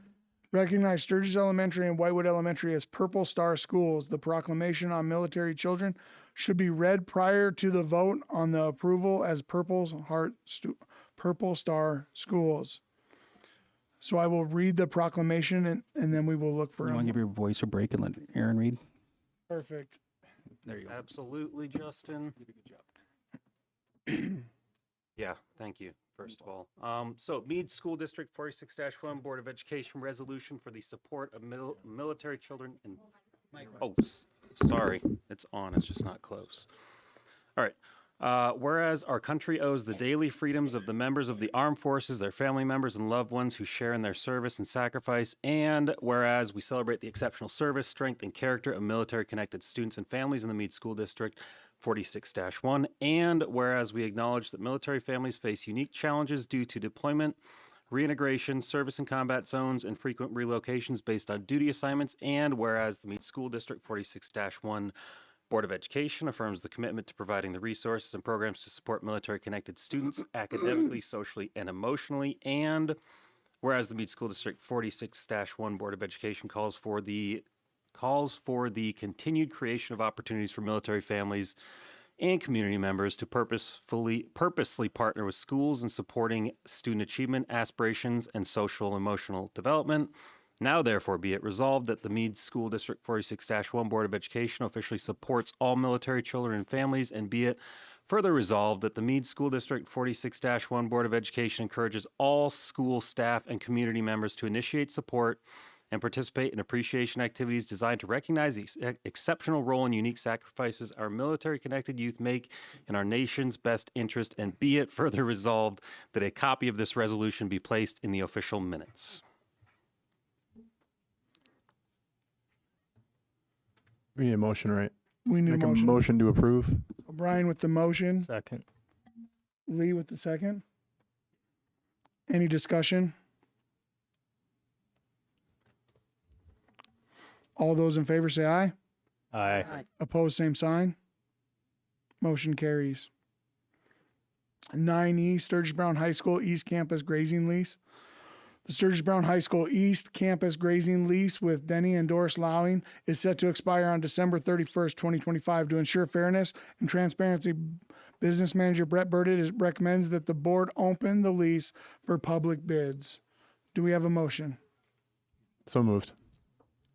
Brian with the motion. I'll second it. Tom with the second. Any discussion? Does this lease go from all the way around back to high school? Is it all in one spot? It does, Lee, except for the acreage over there along the new rodeo grounds. That 90 acres is fenced off. And Yeah. so based on the activity, that's kind of been taken out. I know Lowings visited with Ryan Castile a little bit. There's just so much activity going on developing that we're staying west of there. So there's a little bit behind the school, but most of it is off to the west. Okay. There's about 230 acres in that. Lowings ran about 30 pair this year. A little bit on the back end got grazed down a little bit, and so 30 would be a maximum. It's just adjusted based on moisture. Yeah. Thank you. Anyway, this would advertise 2 weeks in November. Bids due before the December board meeting. They'd be brought back in front of the board for approval at the December meeting. What is that rate at now, or can we ask that right now? 72.50, Lee, something like that. Okay. And how long is that lease? Well, we usually go for 2 years. I've been delaying. Sorry. I mean, during the year. Oh, about May 15th to the end of October. Okay. Most time, because we don't adjust it based on weaning, everybody's been taking them out about the end of October.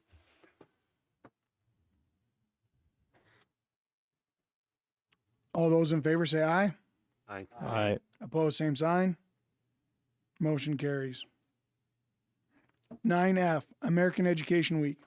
American Education Week, November 17th through the 21st, 2025, is observed in all communities annually for informing the public of the accomplishments and the needs of the public schools and secure cooperation and support of the public in meeting those needs. Do we have a motion? So moved. Aaron with the motion. Second. Brian with the second. Any discussion? Just a quick note that the recommendation still says 2024. I don't know if it matters. So it'll be November, the recommendation. Should be November 17th to 21st, 2025. Since they didn't say any, they just made a motion. We don't have to amend that, or Have someone make a friendly amendment who actually introduced the background's motion. accurate. It's just the recommendation that's wrong. So I will amend my motion to reflect the correct dates in the background. There you go. Friendly second. Yep. Second. Friendly second. Yep. any other discussion? All those in favor say aye.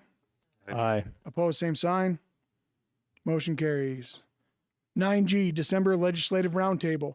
In previous years, the board has hosted a legislative roundtable.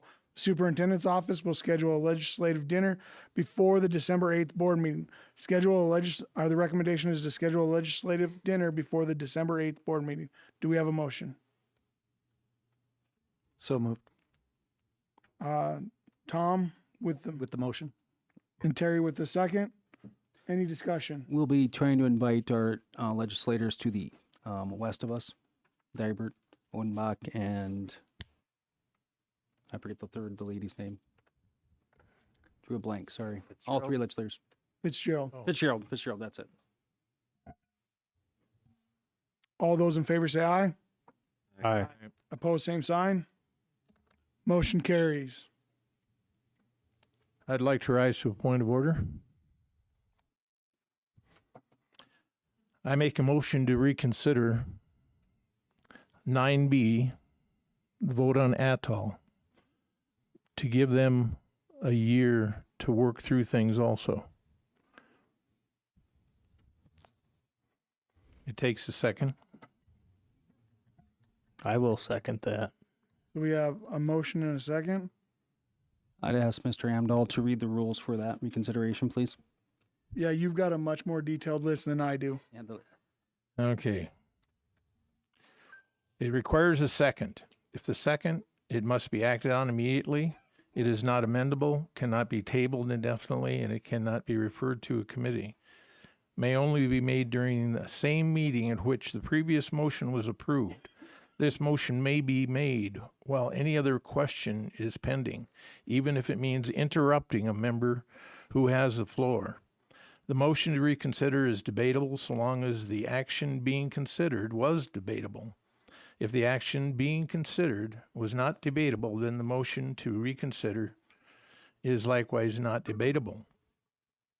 Only requires a simple majority to pass, regardless of the vote necessary to adopt the action being considered.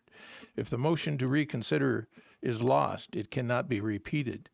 If successful, the effect is to place before the board the original question in the exact position it occupied before it was voted on, including any amendments it had. A motion to reconsider provides a means of correcting at least on the day on which it occurred, board errors due to hasty action. I believe we hastily voted against Atoll. So we have a motion and a second. Is this one debatable? Or no, we just go. So we will roll call vote and start with Tom. He did say it was debatable. Well, would you clarify debatable or not, please? Okay. Just make sure everybody's on the same page here. Thought it wasn't debatable. It is not amendable. Not amendable. Knew that.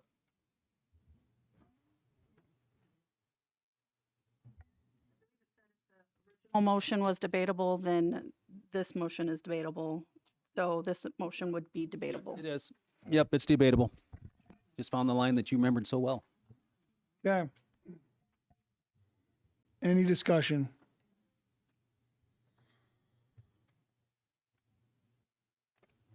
I guess I just, back to where I talked before, and I know this isn't easy for any of us, but I don't like the fact that you close it, you can't bring it back if stuff changes, I guess, and that's where I'm at. That's why I really struggle on closing anything. It's because you can't bring it back, even if you have the funding, you can't bring it back. And that's where I struggle.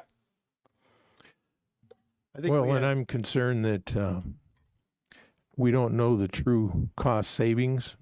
We know what it will cost other people, but we don't know what we'll truly save and what the future number of kids will be. And I just think we need to take more time to think about it and to figure out alternatives and give them opportunity to find alternatives. If this one passes, is it not able to be discussed for the rest of this academic year? So this reconsideration will take place is then you'd bring the original motion back for another vote if this passes. Okay. And then that reconsideration be debatable again. Okay. And while you could try to reconsider motions in a future meeting, I think that after tonight, there's no consideration that I have to bring an extra meeting to reconsider board decisions tonight.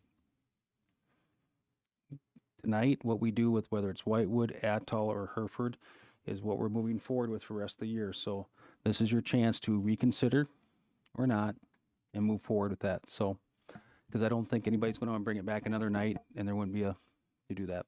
So the reconsideration is to get the original resolution back on the table for another vote. You won't need any other motions for that. This one brings it back if you have a majority, simple majority of yes. Brings it back for another vote. Correct, Mr. Amdahl? Yes. And that is on the ASBSD card. It is not debatable. Oh, it is debatable. Never mind. Yep. Yeah. So it is on there. I just had to search for it. Okay, my thought is without some new information being presented to us, I don't see any reason to bring the issue back forward again. Because we have been looking and discussing this for the last, 4 months?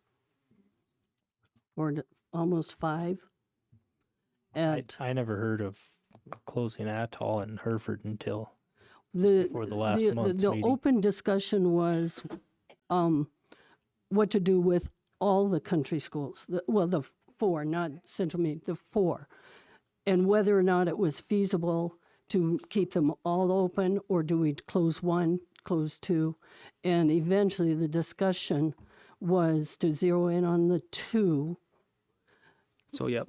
Terry's correct that on this piece, and so is Lee. I'm going to have the baby here on this one is basically what's taking place is in June and July, we talked about openly that we would possibly considering closure of schools and moving of kids within that. But the information of what we're going to do and how much we're going to do was not finalized till October board meeting because we didn't know our enrollment count till the end of September.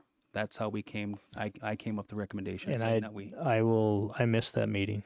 okay. Now it makes a little more sense. Sorry about that, Lee. And actual schools weren't discussed. It was just the potential that it could happen depending on what enrollment did. Mm-hmm. The actual schools came a week before the October board meeting.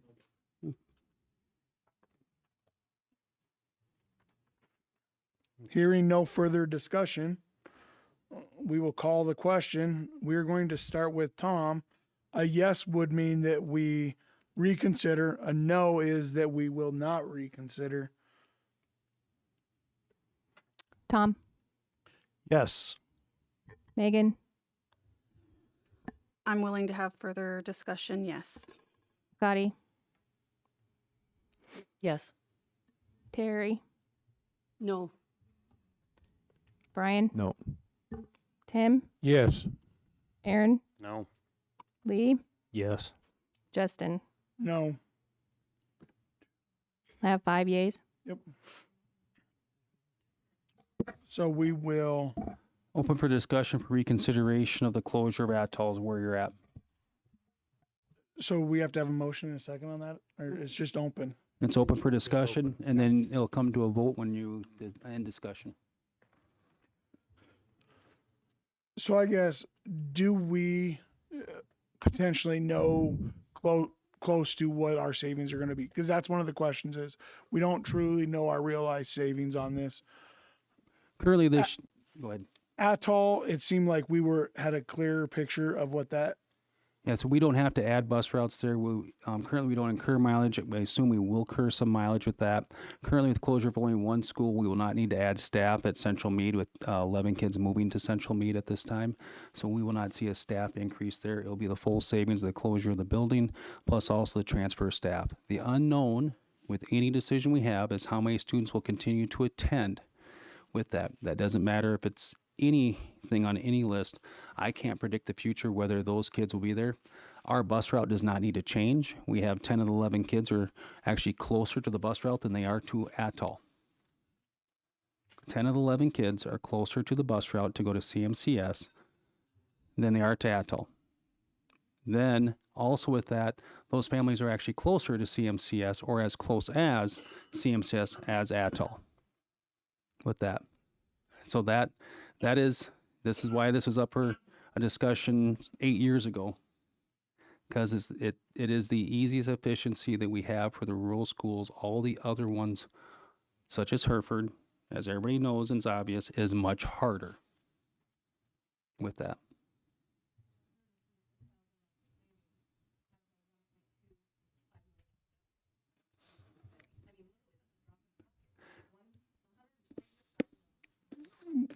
We have to leave this to a board discussion. The board's got to discuss now. Other discussion.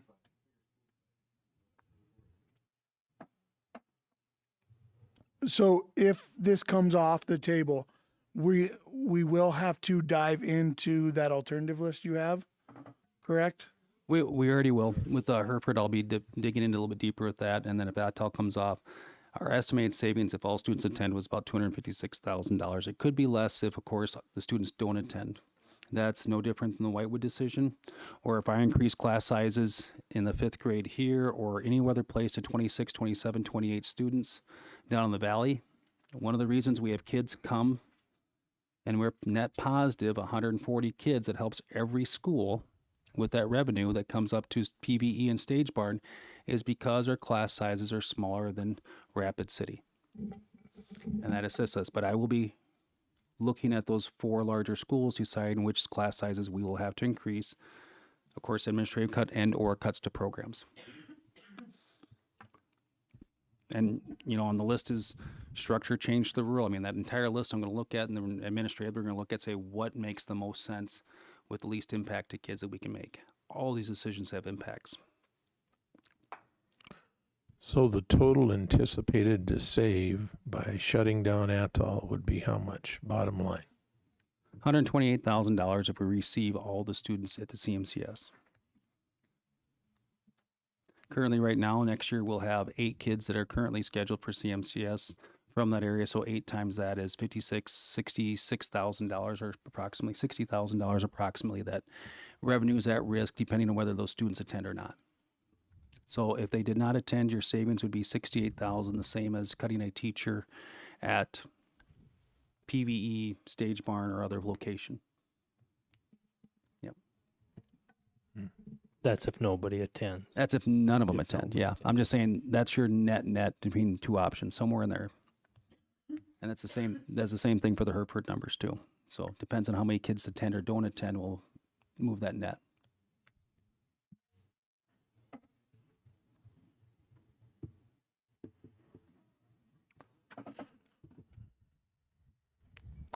Well, I'd just like to say thank you for reconsidering with me on that. It just touches so many lives and kids, and I have 4 grandkids at Opal, and they love their teacher and their classmates, and it's near home. It's like home. So, Well, and I appreciate you for bringing it back up. And I know this is not what the board wanted to do. Trust me, I get it. But a little more discussion. I guess we've discussed it a lot, but I guess this will be the last time to discuss it this year. So, Well, it would be the last time for this year, and So you're let's- gonna be faced with the similar decisions on anything else we do, with people coming just like this for everything else. So, with that, but respect your decisions.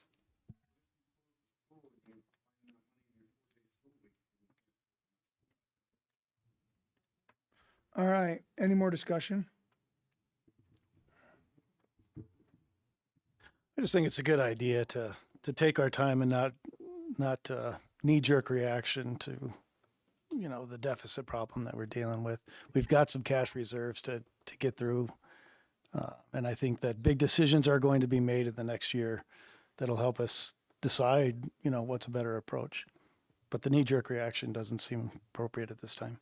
I think it's unfair to call it a knee-jerk reaction. We've been sitting with this for 2 months. Literally every email and phone call we've gotten has been about this.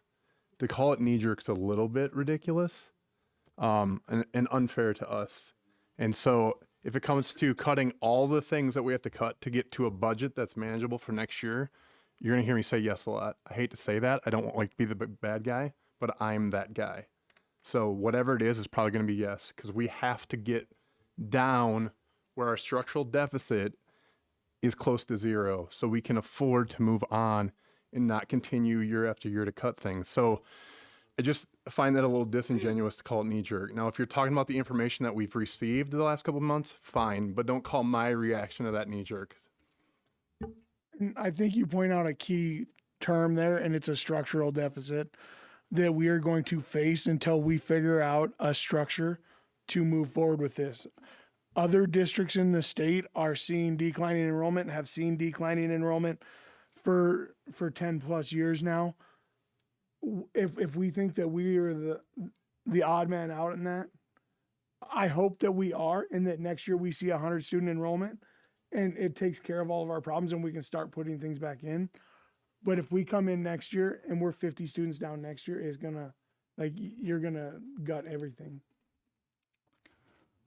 So these recommendations going through and studying as we started losing students the last 10 years or 4 years for this has been thoughtful, not enjoyable whatsoever. So bringing this forward, the key is whether we don't close Hereford, we move 5th grade, we don't close Atoll, the next decisions are going to impact people just as emotionally and as painful, regardless of the region in our district. So every decision you have moving forward from here, this one or not, I'm going to be bringing stuff up to correct a structural deficit. Because if we don't start fixing the structural deficit, this board or the next board members or whoever's on this board is going to be facing bigger, tougher decisions, which means it might be more on that. So I get it. I respect all your decisions. I've talked to all of you. You're great people making tough decisions on recommendations I don't like putting forward. Whatever you decide, we'll move forward and continue to push things forward to get in a good spot. This or anything else. So I will call the question, and we will start out with Megan. Yes to close Atoll, a no to keep it open. Yes. Scotty? Yes. Terry? Yes.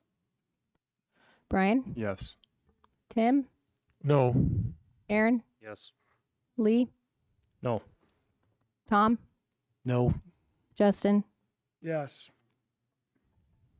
6? I will confirm that.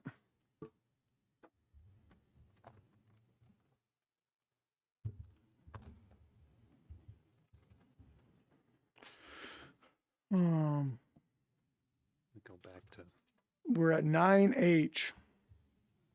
Amend the December 8th board meeting start time. So moved. Moving it to 6 o'clock. We have a motion to amend that board meeting to 6 o'clock for the legislative roundtable. We will do the roundtable at 4, a meal at 5, and board meeting at 6. Do I have a second? Second. Brian with the second. Any discussion? All those in favor say aye. Aye. Opposed, same sign. Motion carries. Policy review. 10A, second reading of School Board Policy AH, conflict of interest, disclosure and authorization and exhibits E1 and E2. It's a non-actionable item, and this is the second reading of School Board Policy AH, conflict and interest, disclosure of authorizations and exhibits E1 and E2. Anybody have anything to add? If you find something that you would like to change in AH, please reach out to the policy committee and we will get it done before the third reading. Just a reminder who's on the policy committee. There's myself, Scotty, Brian, and Tim.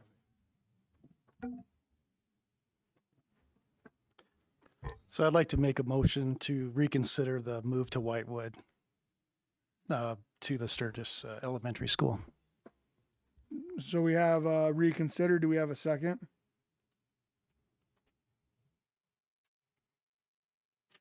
Second time calling. Do we have a second? Third and final call for a second. Hearing no second, it will die for lack of second. 10B, second reading of school board policy IGBA, special education and related services. The policy committee and special services director recommend the board adopt the policy for implementation. So we've had it through Ms. Peterson, and she thinks that it's good to go from her end. If anybody has any feedback, please reach out to the policy committee. I'm gonna let you take over for. Your shot. We on 9C. Sorry. 10C. Sorry. Okay. All right. On to 10C, policy DFD, gate receipts and admissions. Any discussion on the second reading of policy DFD? We've always accepted cash. The state law, the legislature side that everybody has to because some schools weren't. So it just puts in policy what we're already doing. Anything further on 10C? All right, moving on to 10D, second reading of school board policy ABAD, parents' rights. Any discussion on 10D? Parents' rights discussion. Hearing none. All right, on to 10E. First reading of school board policy BDC, executive sessions. Anybody on the policy committee want to discuss that since it is our first reading?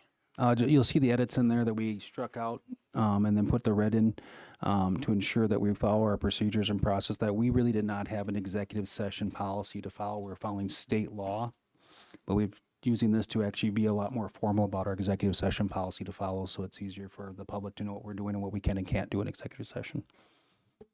Wayne, just to be clear, we follow the state law when we go to executive session. Oh, yes, we do. It just makes it more transparent. Instead of saying, here's a state law, find it, interpret it, it takes this into a policy with this from ASBSD, and then we actually listed out a little bit more in number 6 with the changes that come through the. Right. On the policy committee, I'm always the one that says we don't need this policy, and you guys are always like, just make it easier. So, because state law, we're good. Yeah, we're we're just good. making it easier for people to understand. Yep. Any further discussion on 10E? Hearing none. All right, on to 11 discussion items. 11A, ASBSD Delegate Assembly. Scotty Brook is our appointed delegate for the ASBSD Delegate Assembly. Tim is the alternate. ASBSD Delegate Assembly is upcoming Friday, November 21st at 1 p.m. Central Time in Pier. Board members will have an opportunity to discuss the legislative resolutions and positions. Additional board members can attend. However, Scotty is our official delegate, and then, of course, Tim is our official alternate delegate. 2026 legislative resolutions in draft, the legislative standing positions in draft, and then the delegate assembly member resolution and standing position submission form. Any further discussion, or I should say any discussion on 11A? So if you'd pull up the second link in there, and we'll just go through this so we understand what's taking place as a review. So the first one, there's no changes. That's a standing resolution for preschool. Makes one of the greatest impacts on student learning. Compulsory school attendance is deletion because it's proposed in a different area legislation, what took place there. Other changes from the standing positions. You have the decision-making authority regarding transgender legislation. This board needs to decide where it's at. So it's parameters within the state statute. So the state statute now says that you cannot have opposite sex in bathrooms, of course, or hotel stays or anything else with that. Okay? And my administrative memo or direction to our team is that if we have a transgender student, we will, of course, educate them. If they're on a traveling team, they will have a separate room. They will not room with anybody with that. Now that some of my colleagues and other people think that's extreme. I'd rather get sued for having kids separated in this situation than ever have them together.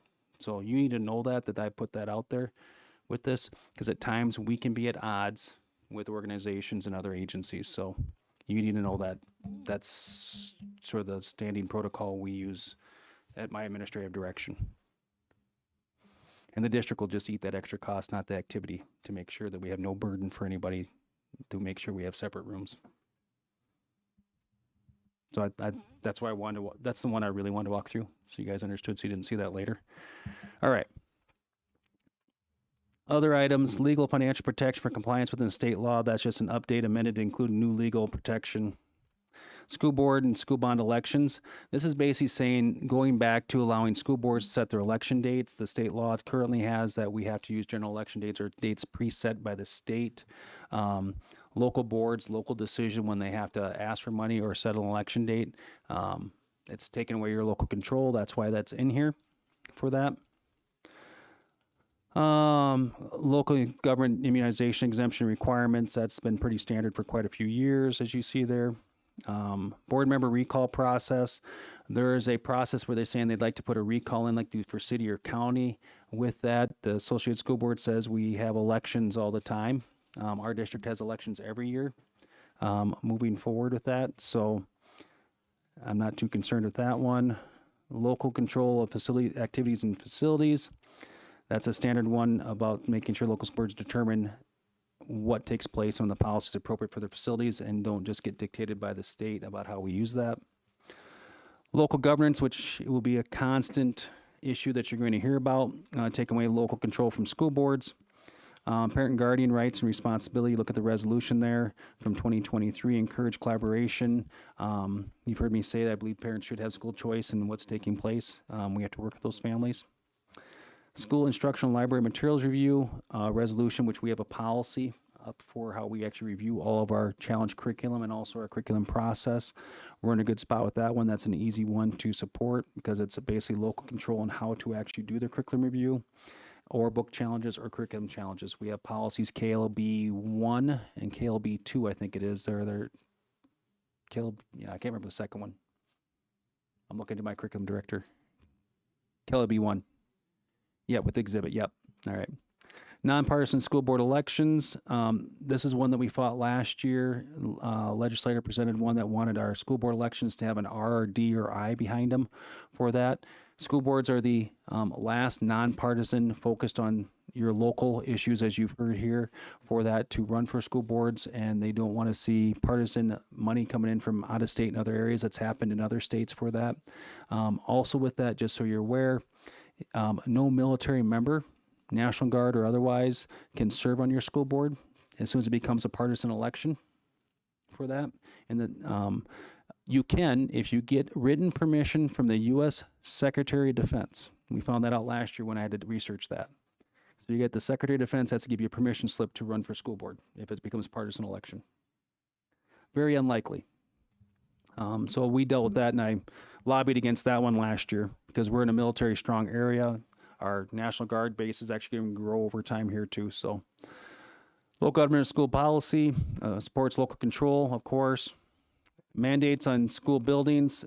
ASBSD opposes mandating requiring or limiting displays in any public school beyond what is currently required in state statute. In God We Trust, putting up the American flag. Those items there are actually in state statute. We do display all the items that are listed in that. The school board says association would like to limit that, keep that up to a local school board. If you want to hang anything else, historical document, Magna Carta, Bill of Rights, 10 Commandments, all those things, they think it should be local control is what this one's saying for that. A board decides that, okay? Not through state statute is what they're basically saying that. School finance, consistent sparsity funding. Sparsity funding is what affects, this is odd, as sparse as we are, we get no sparsity funding, even though all of our rural schools are more than 18 miles from a high school. But if you're like Faith, Bison, Harding County, Timberlake, McIntosh, I'm listing all the ones from the old Little Moral Conference there, used to coaching, they all receive sparsity funding. Okay, and they're actually excluded from closing to a degree under the 100 student limit because they're far enough away from other high schools, but they have to have a high school. Yep, so as I think we should be supportive of that because I think it's very important from working in some of those school districts that they have that sparsity funding. Enrollment averaging. So one of the things that some school districts, especially along the I-29 corridor, Sioux Falls, over time, they usually see at times through school year an increase in enrollment. So they'd like to see enrollment averaging. It's called ADM, average daily membership. What that does is they'll give them more funding over time. Whereas we're a district that we see from start date to the end of the year with early graduation and things like that, we see a declining enrollment because of early graduation. We are not in favor of enrollment averaging on a yearly basis, okay? Now, what they're asking here, though, is different. I just don't want any people to get confused with that. Asking here is we're okay with this because what it would be is we do an enrollment average if we were at 3028 and now we're at 2948. Instead of being an 80 student hit, they do an average within a 2 or 3 year period with this, which means it'll slow that blow and give more time to make better decisions. So this is one, don't get confused when you're there. This is one we want. And if amendment for average daily membership comes from a larger districts to the east that constantly see the growth, we're in opposition to an amendment towards that. I'll be talking to you before I go. Yeah. Again. Brandon Valley, T, Harrisburg. No. Okay. Yeah, things like that. We don't want to see that average daily membership because that will actually hurt our district. But we'd love to see 2-year averaging for declining enrollment because it would help soften the blow. All right. Capital outlay adjustments, supports legislation amending capital outlay fund caps to allow districts flexibility within the levy. So the caps are put on, our district could actually raise almost $11 million, transfer funds, take care of our capital outlay and everything else, and operate normal. Now, that would be a hit on all of our taxpayers. It'd be under full board authority, but that has been slowly stripped away over time. That this board has less authority to say, you know what, we don't have to go to an opt-out. We have room. Brett's done a good job with the 5-year plan. We have $1.1 million available to transfer over. The board doesn't have that type of authority. The previous boards and this board are smart enough to say, leave that cap. So we have $350,000 we can work with right now. But they've capped that and they're continuing to going to, the state's going to continue to look to cap our ability in capital outlay, which no one wants to pay any more taxes. No one sends extra checks because I didn't pay enough to the county. Everybody pays too much, but this does take away the authority of the board thinking in the future. So we need to support this and fight those moves because every time that happens, you have fewer decisions up here you can make, all right? General obligation bond elections, supports legislation on school bond, be a simple majority. In South Dakota, if it comes to taxes and spending money, it's going to be 60%. We'd like to see simple majority, like majority of states. Almost everything in the legislature, except for tax increases, passes for simple majority, and that would be a much easier system. It'd still be tough to get 50%. I saw all the bonds and tax increases, the 3 that were up for election, all failed. One failed 20% to 80% no. One failed by 8 votes from 60%, and one failed was 50-50 on that. So the school district, none of them passed. Increasing state aid, that's pretty obvious. I'm not going to read through that one. Accountability waivers. Okay. Waiver process for school districts receive relief from a lot of the accountability that takes place. One is what they're talking about here is the general fund cash reserves. So what takes place in special ed and general fund, we are capped at a max of 25%. If we go above that and don't have a really good reason why it might have happened, state takes away dollar for state aid. So if the district wants to save funds for a rainy day and put more away, because we hit that cap and we had to spend some down, because we're going to be above that, if we don't do that, the state takes those dollars away. So a few years ago, we gave a small bonus to all of our employees across the board because we looked at we're going to be above the cap. Our choices were in April to say, send the money back to the state of South Dakota or reward our employees. So the board voted to give a small bonus then, and that's why that went out. But it'd been just as good right now if we had that money saved in reserves. Protecting school district valuations. As much as we all sit here and hate seeing the assessed valuation go up, even if the levy drops, it means more taxes. As they chip away at the valuation system, it just, once again, limits the authority of the board to raise funds to serve your children and staff. So it's one of those things that we look at things, want to see our taxes lower, but it does have ramifications how that works. C's gone. Transfers, we have to protect transfers. If that goes away, in the legislative session, we automatically lose the option at $350,000 right away. And if we levy grows, we want to move to 420 or whatever else, or down to 225, you just lose the ability to make a choice on that. Suspension of teacher pay accountability. This is teacher accountability came in because legislators thought that we weren't giving teachers enough of an increase when the state gave us 7,654. That was pushed to all of our employees on that out, going through that process. What the accountability is, it sets a base minimum salary statewide, which is probably a good thing. That's $45,000. A lot of our small schools have to get to that next year. Many in our area at 43, 44. Our base is at about 50,000, a little over 50,000, because we have to be competitive with Spearfish, Rapid City, Lead Deadwood, and Douglas we can't compete with because they're tax base and federal impact aid money. But the other ones we're ahead of Rapid and we're ahead of Spearfish right now for base. The second piece is that if we were to get a 1% raise, the law now says in the last 18 months, Brett, is it, that the new accountability, 97% of that must go to teachers. So if we get a 1% raise and we have to move our average by up 97% of that 1%, okay, that leaves very little money to function and do anything else. And if you have declining enrollment at the same time, you have an increased pressure by the state mandate while we're having a decrease in enrollment. Even if it's level, it doesn't work out.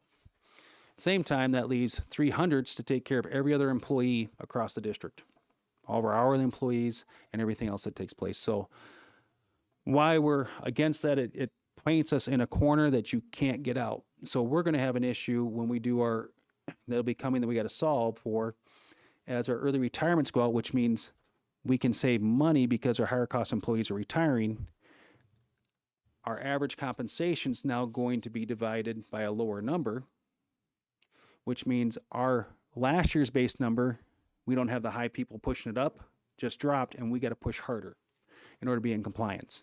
Now, we think we can have a way, we'd like to have a conversation, a waiver with that with the state and get through that, but that's yet to be seen. I'm optimistic with declining enrollment and everything else. Everybody's going to be in that boat to a degree. So not every good intention bill has great effects when they're in with this. Property tax reduction repeal. Baseline here is if they reduce your property taxes, they want the state to come in with state aid to replace that. So they don't just push the whole formula down with property taxes. They want to say, if we're going to be at, our district's about 47% property tax, 53% aid right in that area, give or take a little bit. If they reduce property taxes down to 40%, that 7% they want made up in state aid somehow, which means sales tax increase or some other revenue source they're not defined. Tax collection was crossed off. State revenue collection, that's not what I'm going to really go into. And then human resource management is just how we do our mechanisms for that. Reduce mandates because mandates cause us more costs. That's F. Keep going down to F. Yeah, I'm skipping those other ones. It's getting long already. Funding federal mandates of all programs, special education, which costs you as taxpayers a lot of money, in the state is supposed to be federally funded at 40%. I think right now it's at 17 or 18% across that. So the feds are 22% short of their target, which means state funding and your local property taxes pick up the difference on that. And that's why that's in there. Medicaid service reimbursement. I'm going to skip down school nutrition proposal, minor word change. E-rate, continue to fund E-rate because that gives us 40 to 60% on the dollar for any infrastructure we do for technology, wiring, network, things like that. Get rid of ESSA. I don't think it's worded strong enough in my opinion. Keep the federal government out of that. That'd be a lot better for all of us. All right, that's the fast version. You heard me stress the really important ones that we got to make sure they don't sneak by. But keep low control. We'll sit down and talk some more about it. It's a lot, right, Lee? Remember that one? And we talked about those quite a bit. So for that, we just really want to protect our district and local control. And as a delegate for this, feel free to break away from the pack. Your focus is a member of Meade School District, not the associated school boards. And that's where our focus needs to be, even if it goes against somebody changing something such as transgender or something like that. We stick to what's our values here. That's the biggest thing I can tell you.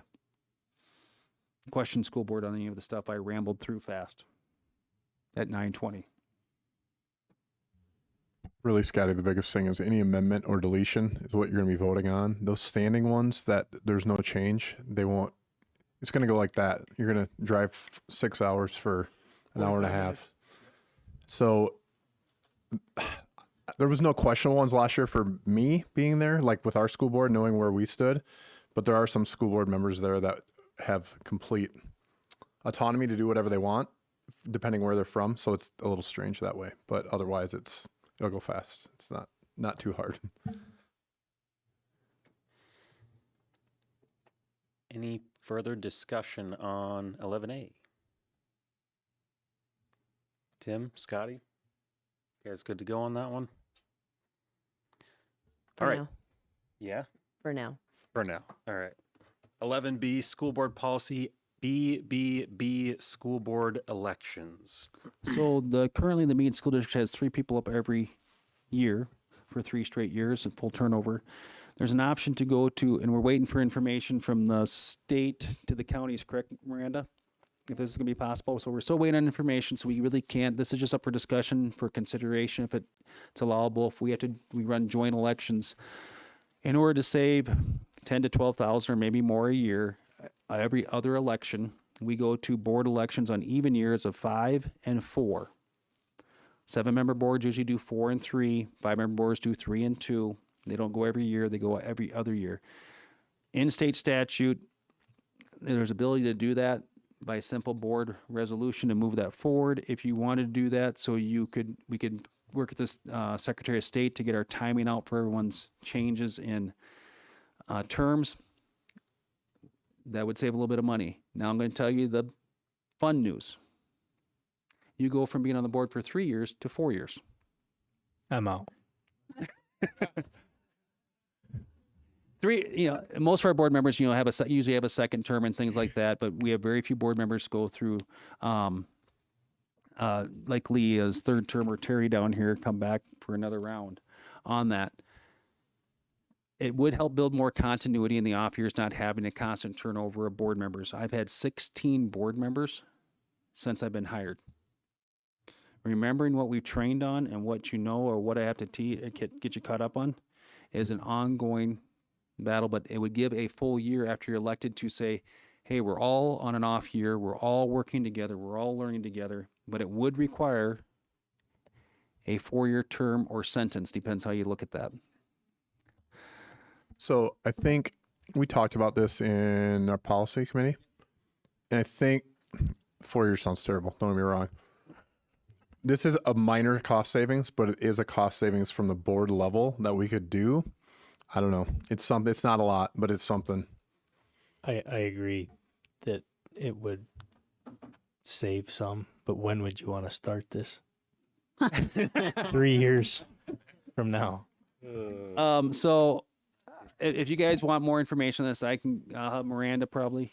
Well, we have to wait for the county first. So joint election. We're waiting for a decision by the state election, something for whether the state, the school and the county can join properly. Like for us, it's not that big of a deal, but for some areas, it's a massive headache to join those. No. Yep. So this is Yep. On your odd years, we wouldn't have election. the ones where we have like a handful of votes total. Yeah. Pretty much. On the odd years. Okay. So what would take place is we'd set up terms. So example, some people would be reelected to a 2-year or 1 year or 3 and some to 4s, as we had to stagger that back in. It takes about, I think I mapped it out about 3 years to get it. I sent that email. think this next year would be like 1 2-year term and 2 4 years, something like that. Yeah. Just to kind of get everything on cycle. So he has a breakdown. You don't have it here. I don't think. I didn't put the breakdown in. I want to make So sure. once we get that information from the county, I think it'd be something we should probably. We just have to do it before March 1st, I think, is the resolution has to pass to change it. Okay, so we have to have, that was going to be my question, not just this policy, but we also have to have a resolution Yep. to change that. Okay, that's what I thought. So the policy is just an election thing, but researching this policy showed that we can change our dates. The state law allows us to go to 4-year terms, and there's a very short, probably 2-month window where we'll have time to do that before the March pulling through. So, and then we have some other election changes. You just said on the election thing, what is the now petition start to get on the ballot for this year? February 1st. So actually, we would probably have to do this in January then, since they moved that up from March. Yeah, you can start taking petitions out in February now and with the same like March 25th deadline. They moved it up. Yeah, we just essentially learned that. So that 20 actually, working days. that actually moves my timeline up on a decision for this piece. So, So your deadline's the same. It's just you can start earlier. yep. Correct. Okay. Yeah, school boards are always very short. So, and you actually would have to decide really soon because we have to publish all of those notices in December.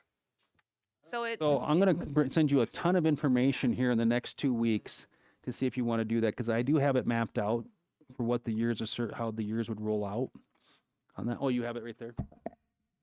You want me to read it? Thanks for finding it. All right. So in 2026, we'd have 1 run for 2-year term, 2 run for 4-year terms. 2027 election, we'd have 3 run for 2-year terms. 2028 election, presidential year, we'd have 1 from 2026 run for 4 years. That's the one that ran for 2. They'd run that position, run for 4 years again. 3 would run for 4 years. Then we'd be on cycle. We'd skip 2029. And then we'd have 2 run for 2026 for 4 years and 3 from 2027. So that'd be your group of 5 that run every other year. And then 2032, you'd have 4 people run for 4 years. So it takes a little bit of change here to do that. A couple of people can run for 2 years terms is all on that, but we'd be able to get on the cycle real fast with that. and you'd have to decide at the December board meeting because the publications are the week of the 15th and the week of the 20 whatever. That's been moved up that far. Yeah, Okay. 'cause we just got them ready to go to the paper. I forgot that they moved everything up this last year. We just got that legislature. last week. Yeah. Okay. So yeah, I can pull that together, including the board resolution and everything there. That's a lot faster than we'd like to do. I'd usually have a discussion with a lot more details on that. I apologize that We didn't know that the dates were going to change like that. Yeah. That wasn't part of the webinars we've been listening to. Yeah. And we didn't know that in the policy committee either. So when we talked about it, sorry about that. All right. Any more discussion on 11B? Do you want me to move forward to prep that so you have able to make a decision in December? If you have time to, yeah. We'll make time. There's another webinar sometime in November that we sit in with The county? counties. Yeah. And then we're supposed to have a decision before December 1st because of all their deadlines Because of from all the of state. this new calendar. Yeah. So we should be able to send you all more information.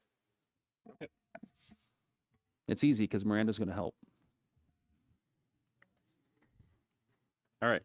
Item 12, reports, administrators. Any administrators want to pull anything? Are they?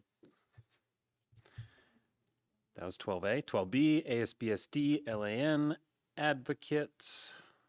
Looking for, what is this?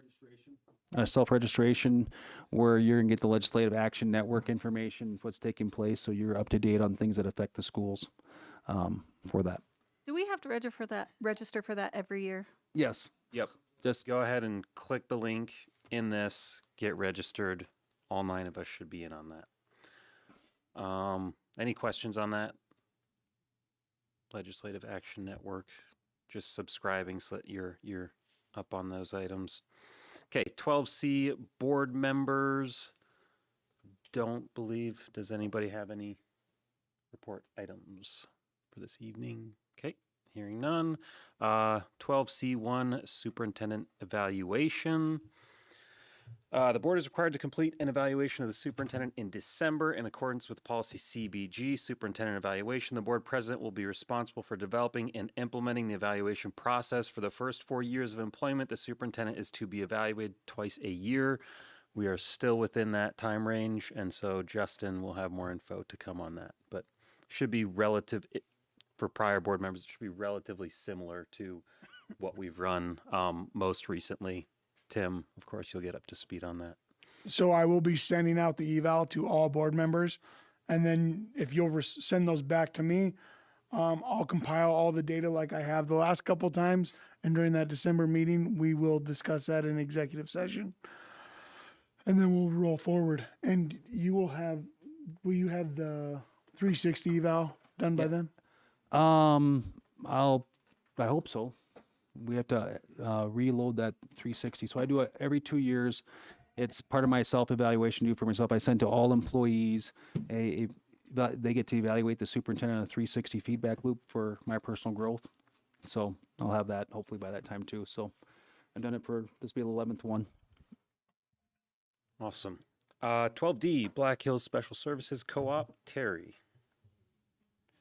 We had kind of an interesting topic this time, and I did not write down all the stories that were told because there were numerous. But our topic was actually driver's ed, and that the co-op is the one that does it through the community ed program. One of the instructors was there, and he's the one that had a variety of stories for us. Their program is a 30-hour in the classroom program, 6 hours driving. They cover mainly Rapid City or anyone that signs up. They do a one-on-one when it comes to the driving portion, not a group of 3 or 4. All the cars are owned by the co-op, and yes, they do have the extra brake. They charge $425. They run 30 individuals per class, and they teach approximately 400 individuals of all ages to drive. In the year, they have a waiting list. And they cover mainly Rapid, and I personally couldn't remember how Sturgis even handled it. If it was We run our own driver's ed program. That's why I was thinking that. We still did. Because they are actually running for Belfouche, Rapid City Christian, Rapid City, and they're looking to add on Custer. And they said as long as they can find drivers, they're willing to add on other districts that have a problem finding a qualified driver's ed instructor. And my next meeting will be very short because it's Thanksgiving and we'll be doing a Zoom. Excellent. Thank you, Terry. 12E, Superintendent Report. I think I've hammered the property tax and local control more than enough tonight's meeting. So that was what my report was on. Sounds good. 12E1, upcoming holiday breaks. Mr. Wormstadt would like to remind everyone that Thanksgiving break will commence on Wednesday, November 26th through Friday, November 28th. School will resume on Monday, December 1st for students and staff. Business office and superintendent's office will be closed over the break. Christmas break will commence Monday, December 22nd and go through Friday, January 2nd of 2026. Classes will resume on Monday, January 5th. And I believe that is it for holiday breaks information. Upcoming calendar events.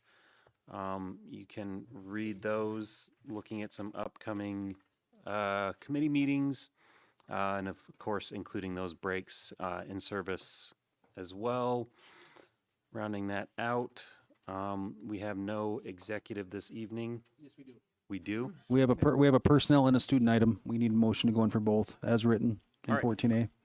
Before we go into executive, I just want to apologize for my tardiness earlier and thank you guys for understanding about that. So thank you.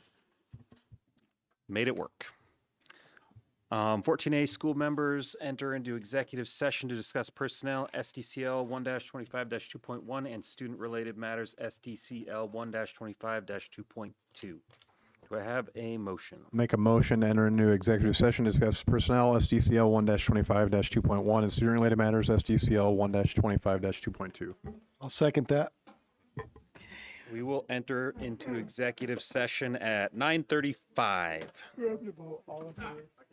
Oh, do we have to? Oh, we need a vote. Oh, yeah, we need a vote. Sorry. That and give it at least 5 minutes so that people use the bathroom. Can we vote on going into executive? Yep. And Please then- vote. And then, Let's vote first. yeah. We got a second. Say all in favor. Say aye. Aye. Aye. Opposed, same sign.